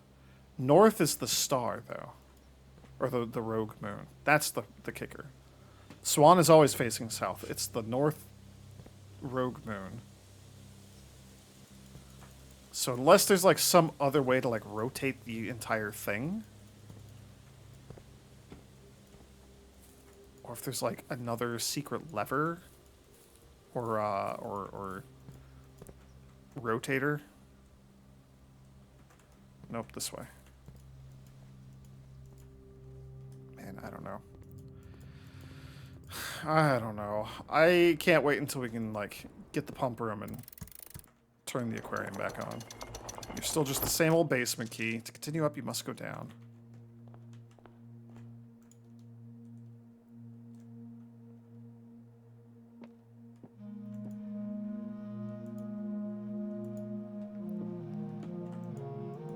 Marigold. And you're missing. 8 realms in 8 months. Oh, and it didn't keep them. Okay, good to know.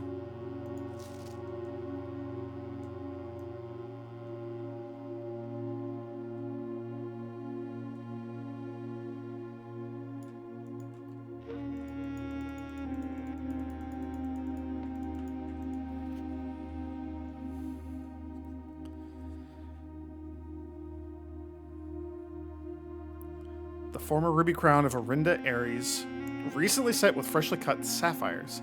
The first time you draw a red room while drafting, you may remove it from today's draft pool. If you do, gain 1 gem and redraw floor plans. That is interesting. That is tempting. I wonder if we could trade the crown for something at the trading post, you know? 3, 4, 5, 6, 7, 8. Yes. And it's just the order that the doors are in down there, right? I believe so.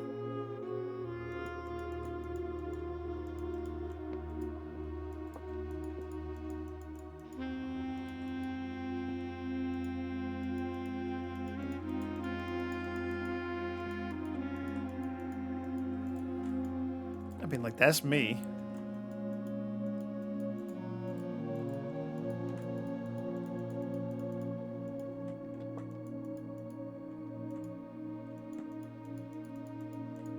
I mean, they're all very stopped because of the divine hour, whatever it's called. Okay, yeah. Sad that I can't take the presumably fake apple there. Oh, right. Right, so Denny Ravain left this. I was thinking, okay, hang on. Did I take a screenshot of this for... Nope, sure didn't. Okay. Denny Ravain left this. Almost certainly. Okay, actually, hang on. There's another... I have another thought. Let me find my green room notes.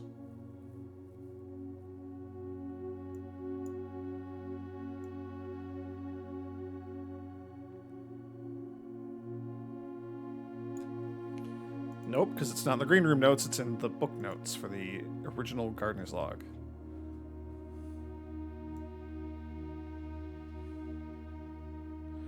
Okay.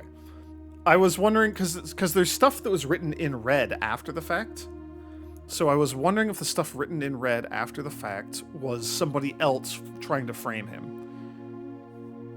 Possibly. From February 1992, When I Get Fired, written in red. This is a record of my many indiscretions and lapses of judgment. Should this logbook ever be found, know that my guilt is exceeded only by my feelings. Okay, so I was wondering, because if he'd been framed, then this could have been made by whoever framed him. But this is Denny Ravain. He just, as an idiot, he wrote this. So this secret room is not as secure as you thought. We have your letters, 8 letters, 8 payments, 100 gold, instructions to follow. So this is he did blackmailing, but he's not the other blackmailer. Like, he didn't write any of the actual red letters. He also didn't return it.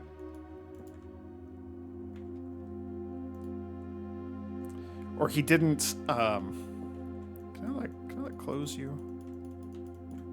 No. He's not the one that wrote the letter Anonymous X, I don't think.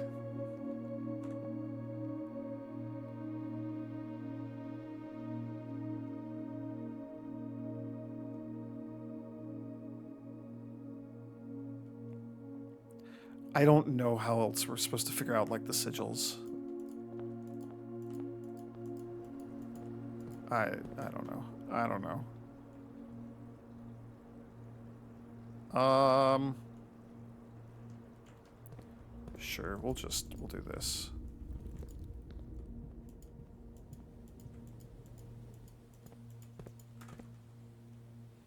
One, two, three, 4, 5, 6, 7, 8, 9, 10.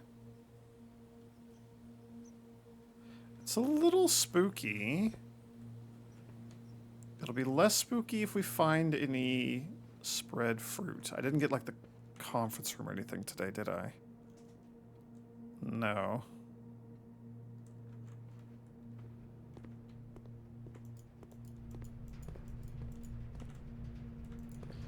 We're gonna risk it. We're gonna chance it.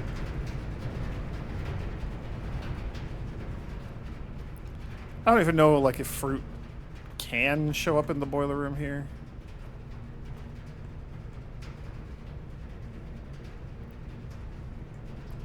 I can't tell if that's just like a book or if that's like a banana over there. I think it's just a book. Okay, there's an extra apple.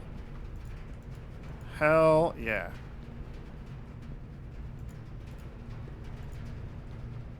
I mean, we should have enough steps for what I want to do anyway, but it would still be nice to get a few more as we go.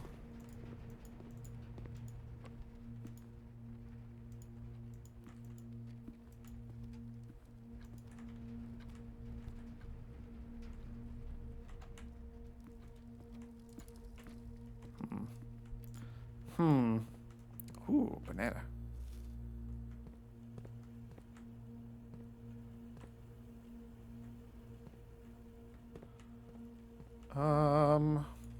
We could see how much stuff is lying around. 7 fruit. Oh, in a trunk somewhere. I don't even know where that would be. Okay, an apple. That helps. Another apple. Continues to help. Nothing I want to combine. Yeah.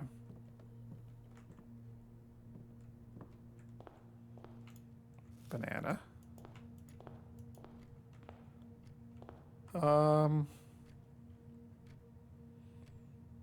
Yeah, let's just do it.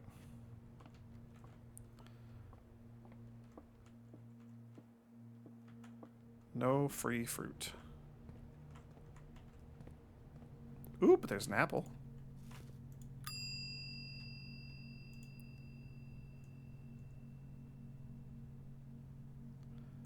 The crown is interesting. We're gonna stick with the original plan. Did I store that or did I click the wrong button? I did click that. Okay. Okay. I wanna get to 50 stars. I wanna get to 50 stars. See what's going on with that. So we will stick with that plan for now. The crown seems like it's gonna be helpful just for generally, you know, having fewer red rooms, controlling the drafting pool a little bit. Oh, you're the West Bridge, huh?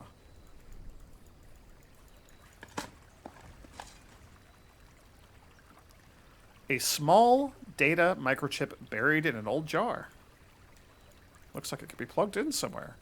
I can think of 2 places. Who knows how many more there might be. I was expecting there to only be 1 place. and then we had the sundial. Okay, man, I'm excited. I don't even know what this is going to do over here in the orchard. The other one I'm assuming is going to either open that back door or like give us a puzzle to open that back door, something like that.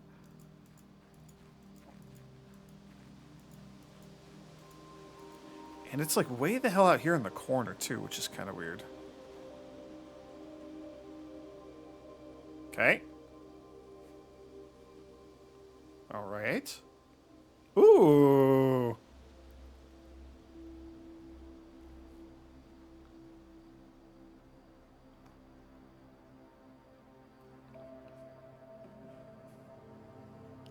The satellite dish has been permanently unlocked and added to your campsite. New experimental data packets. Ooh. New experimental data packets can now be uploaded to the laboratory from Cinca, and inbound electronic mail and communications from off-site will no longer be blocked, so we might get new emails. Oh, is it going to ruin everything if I take these back? Nope, sure isn't. It squeezed it in here. It just gave us another space for another thing. I wonder if there's more then. Oh, game. You continue to surprise me.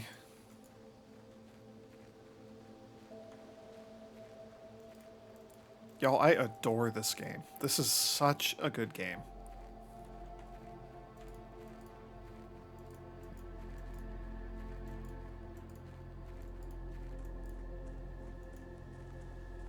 Okay, so this is going to open up the thing. Do we... New experimental data packets can now be uploaded to the laboratory from Cinca, and inbound electronic mail communications from off-site, like staff announcements, will no longer be blocked. Oh, interesting.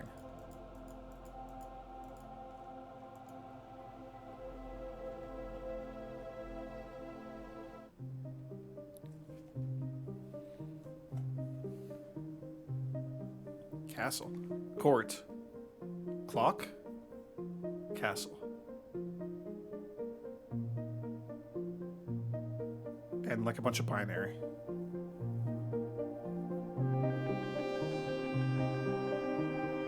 Those are probably letters in the binary.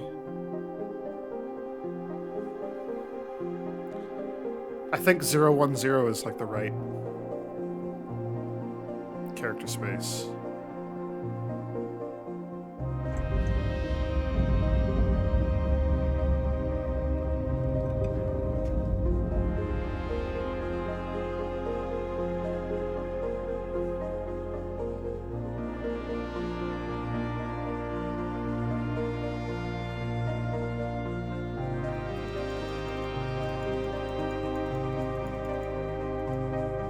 What the hell? When do we rotate the floor out here? What is this?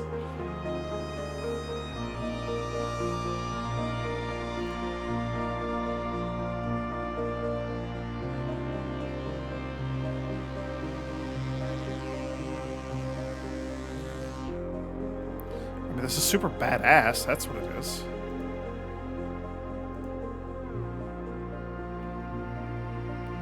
Oh.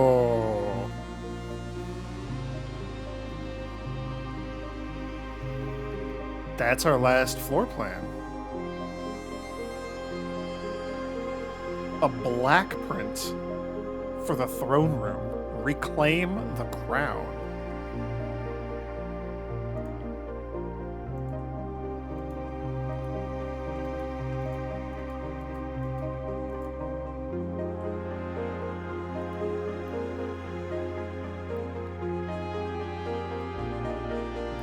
Would I be able to, like, see Reddington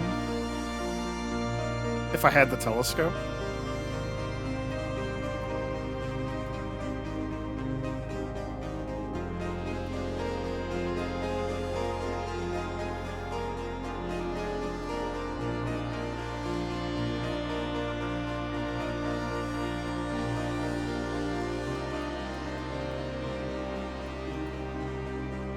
I mean, there's no way there's going to be anything else here, but I gotta look.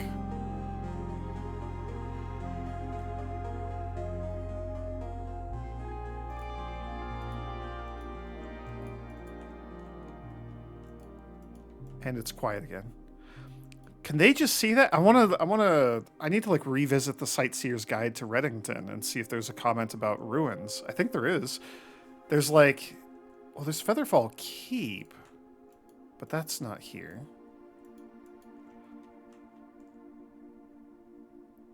Because y'all in that little town could just see this. This is not hidden at all. And the fact that it's like the Orinda Ares symbol. Oh, so good. Oh, and I don't have it. We gotta find it. Game.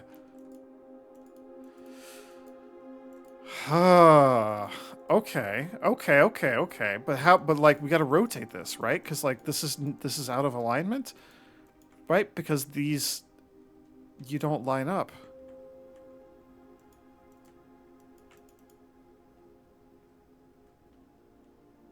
I'm so confused.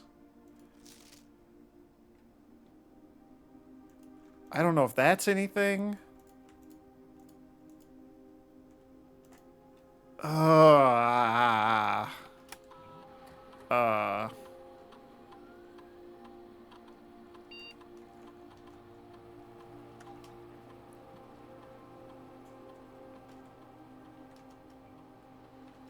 right, that's the wrong one still. Network settings?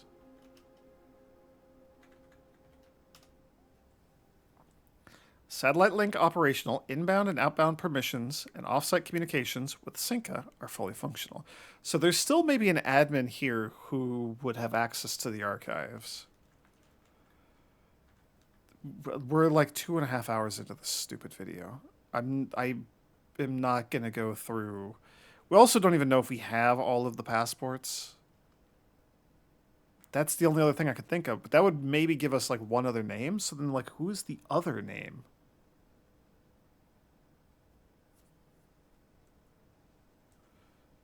Ugh.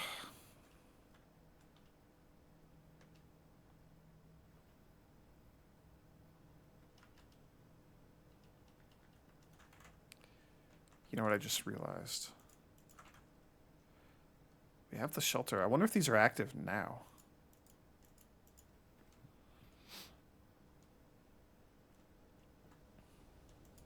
I mean, I'm not making it all the way back into the office, right? Be like 6 to get here. 7, 8, 9, 10, 11. That would probably be the end of our day. Yeah, that'd be half our steps.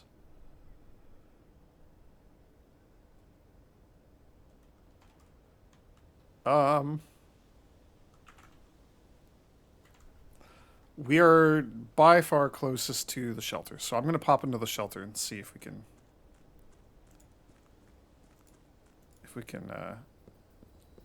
read any emails now. I wonder if we can just get new lab experiments, or if I have to like get to the lab computer and activate those somehow, or if I could do it remotely. Probably can't do it now because we have an experiment running today.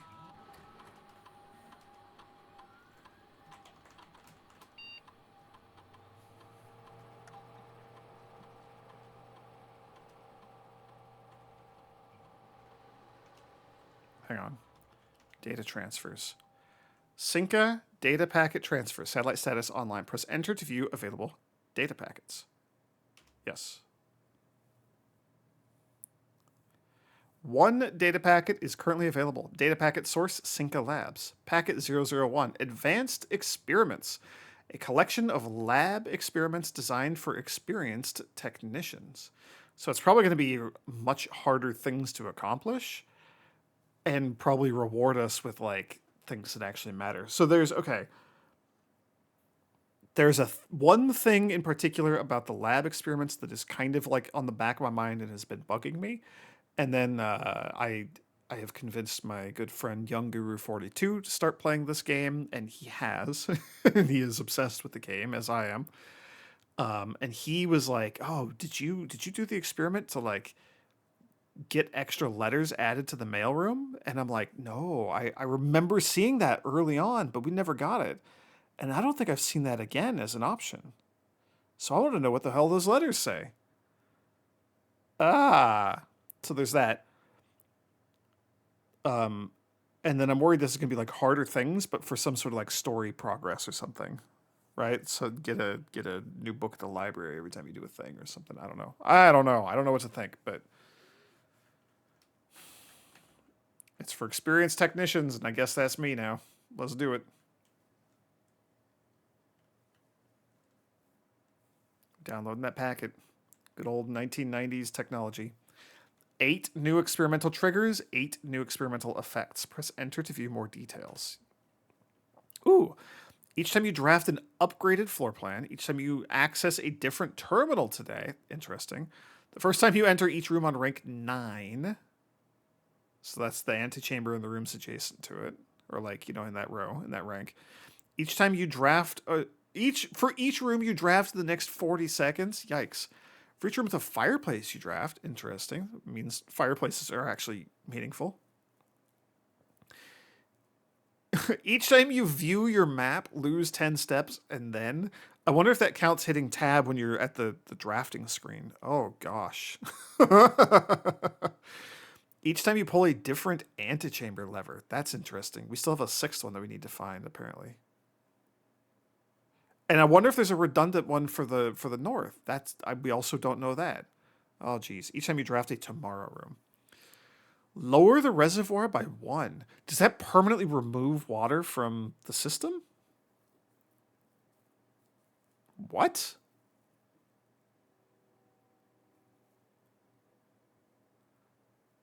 If that just deletes water out of the pump system, that's fascinating.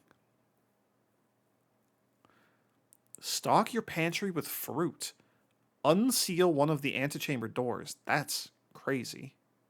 Each time you pull a different antechamber lever, unseal one of the antechamber doors. That's a funny combination to think about. Permanently increase your lock picking skill. That would be nuts. I want that. Gain 1 random item, then set your keys to 0. That's spooky. Remove a crate from the tunnel.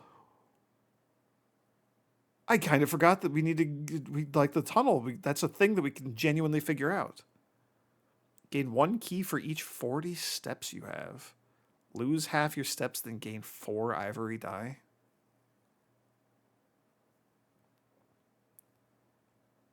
Oh my gosh, there's like 100 crates down there. There's probably like 20.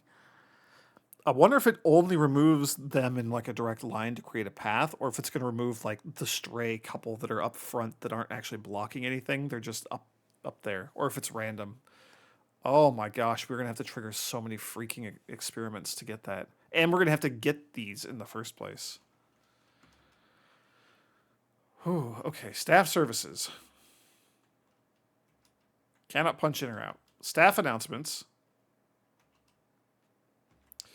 Ooh, okay. Sunday, November 7th. I don't think anyone else has access to this network this month except you, Simon. So if you're reading this, just know we're all reading for you, your friends in faithful service. There's another one.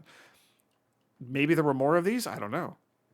Hey, Simon, how's your first day on the estate? Hopefully you're not having too much trouble drafting rooms, as it can be a bit overwhelming. I'm normally in charge of drafting the rooms for the day each morning, so I know how it goes.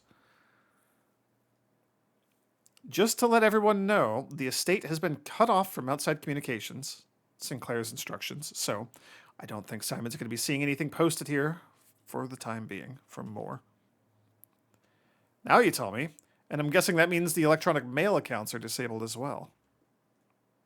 Yes, he should only be able to access data currently on the system. So if he does figure out the network password, he should be able to read any emails that were on the system on November 6th, as that is when the satellite communications were shut down. But they're still passing these notes back and forth. I guess they're on the network outside of the house, communicating with each other, and the house is just cut off from that. I'm getting anxious. Does anyone have any updates on Simon's progress from November 22nd? No real word on his progress yet, but it's very hard to say without accessing the network from here. I'm monitoring a few things from the offices in Cinca, but it doesn't really paint a picture of what's happening over there. Your guess is as good as mine. It's been a month now. Does anyone know when we're expected to return to work? I know we don't have much information at this time about what's happening on the estate, but my sister is planning a trip in a week, and it'd be nice to know if this indefinite leave has any expected end date. From Bridget. Hey, Bridget, thanks for checking in. It's a bit complicated, but the short answer is no. We don't really know when we'll be going back to work. So by all means, take that trip, have fun. These indefinite furloughs only happen once in a career.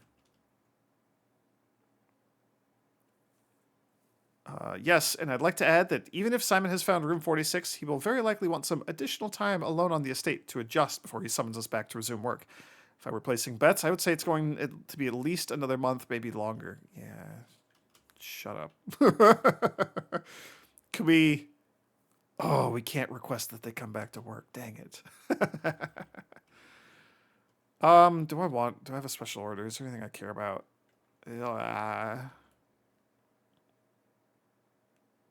I wish I could request, like, dice. um, I don't know. Whatever. Sure. Who cares? Pick just something. Um,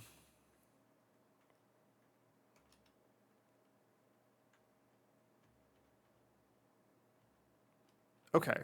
Okay, so we're gonna have to get more data packets from Cinca to get the emails and other things unlocked. The admin logs, all of that stuff. That's my hunch. So this might even be like a every day we get one more thing, something like that. That's what I'm leaning towards right now. This is cool. This is very cool. Oh, like new lab experiments.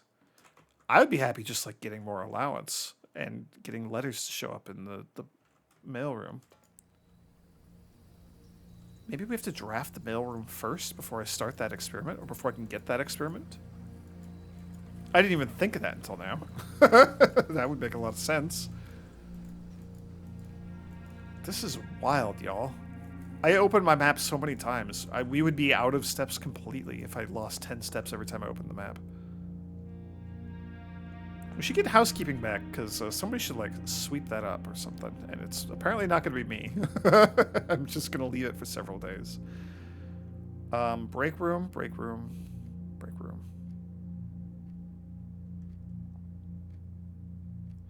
I can't imagine there's going to be anything new that we could do in the security room.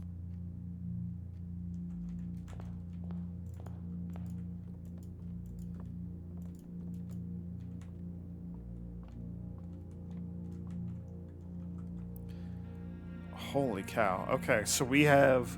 So, like, big things to do that I would like to get done. I want to get to the end of the classroom. We need to get into the casino. We need to unlock the Dovecote. We need to access the Dovecote.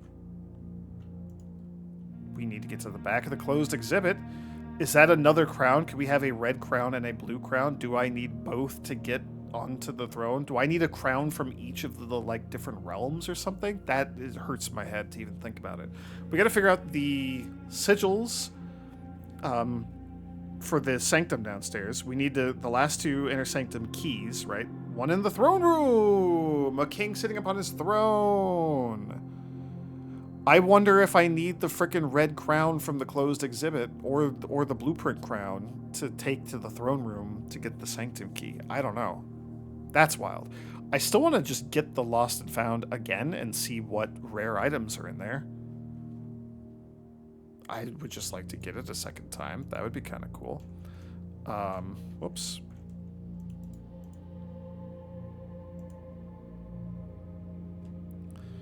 I don't know what's going on with the chest in the treasure trove. I wonder if eventually it's going to have like something there. Obviously incrementing the planetarium, right? So there's 1, 2, 3, 4. I think there's like 5. And I don't know if like the 2 moons are going to count as additional planetarium things. Have I mentioned yet that I really want to just get the classrooms going? I want a full school day where we get the classrooms and we just make it all the way through. Having lots of dice would be very helpful. There's still a mystery with the secret garden. I need to get the shop and axe a room again. I don't even know what I'd want to do. I'm still leaning towards the trophy room, but only if we could get the conservatory and make that like super common.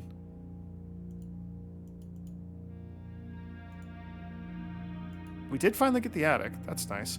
I wonder if there's more for us in the Rumpus room, even. We haven't seen you in a while. We've drafted it 5 times.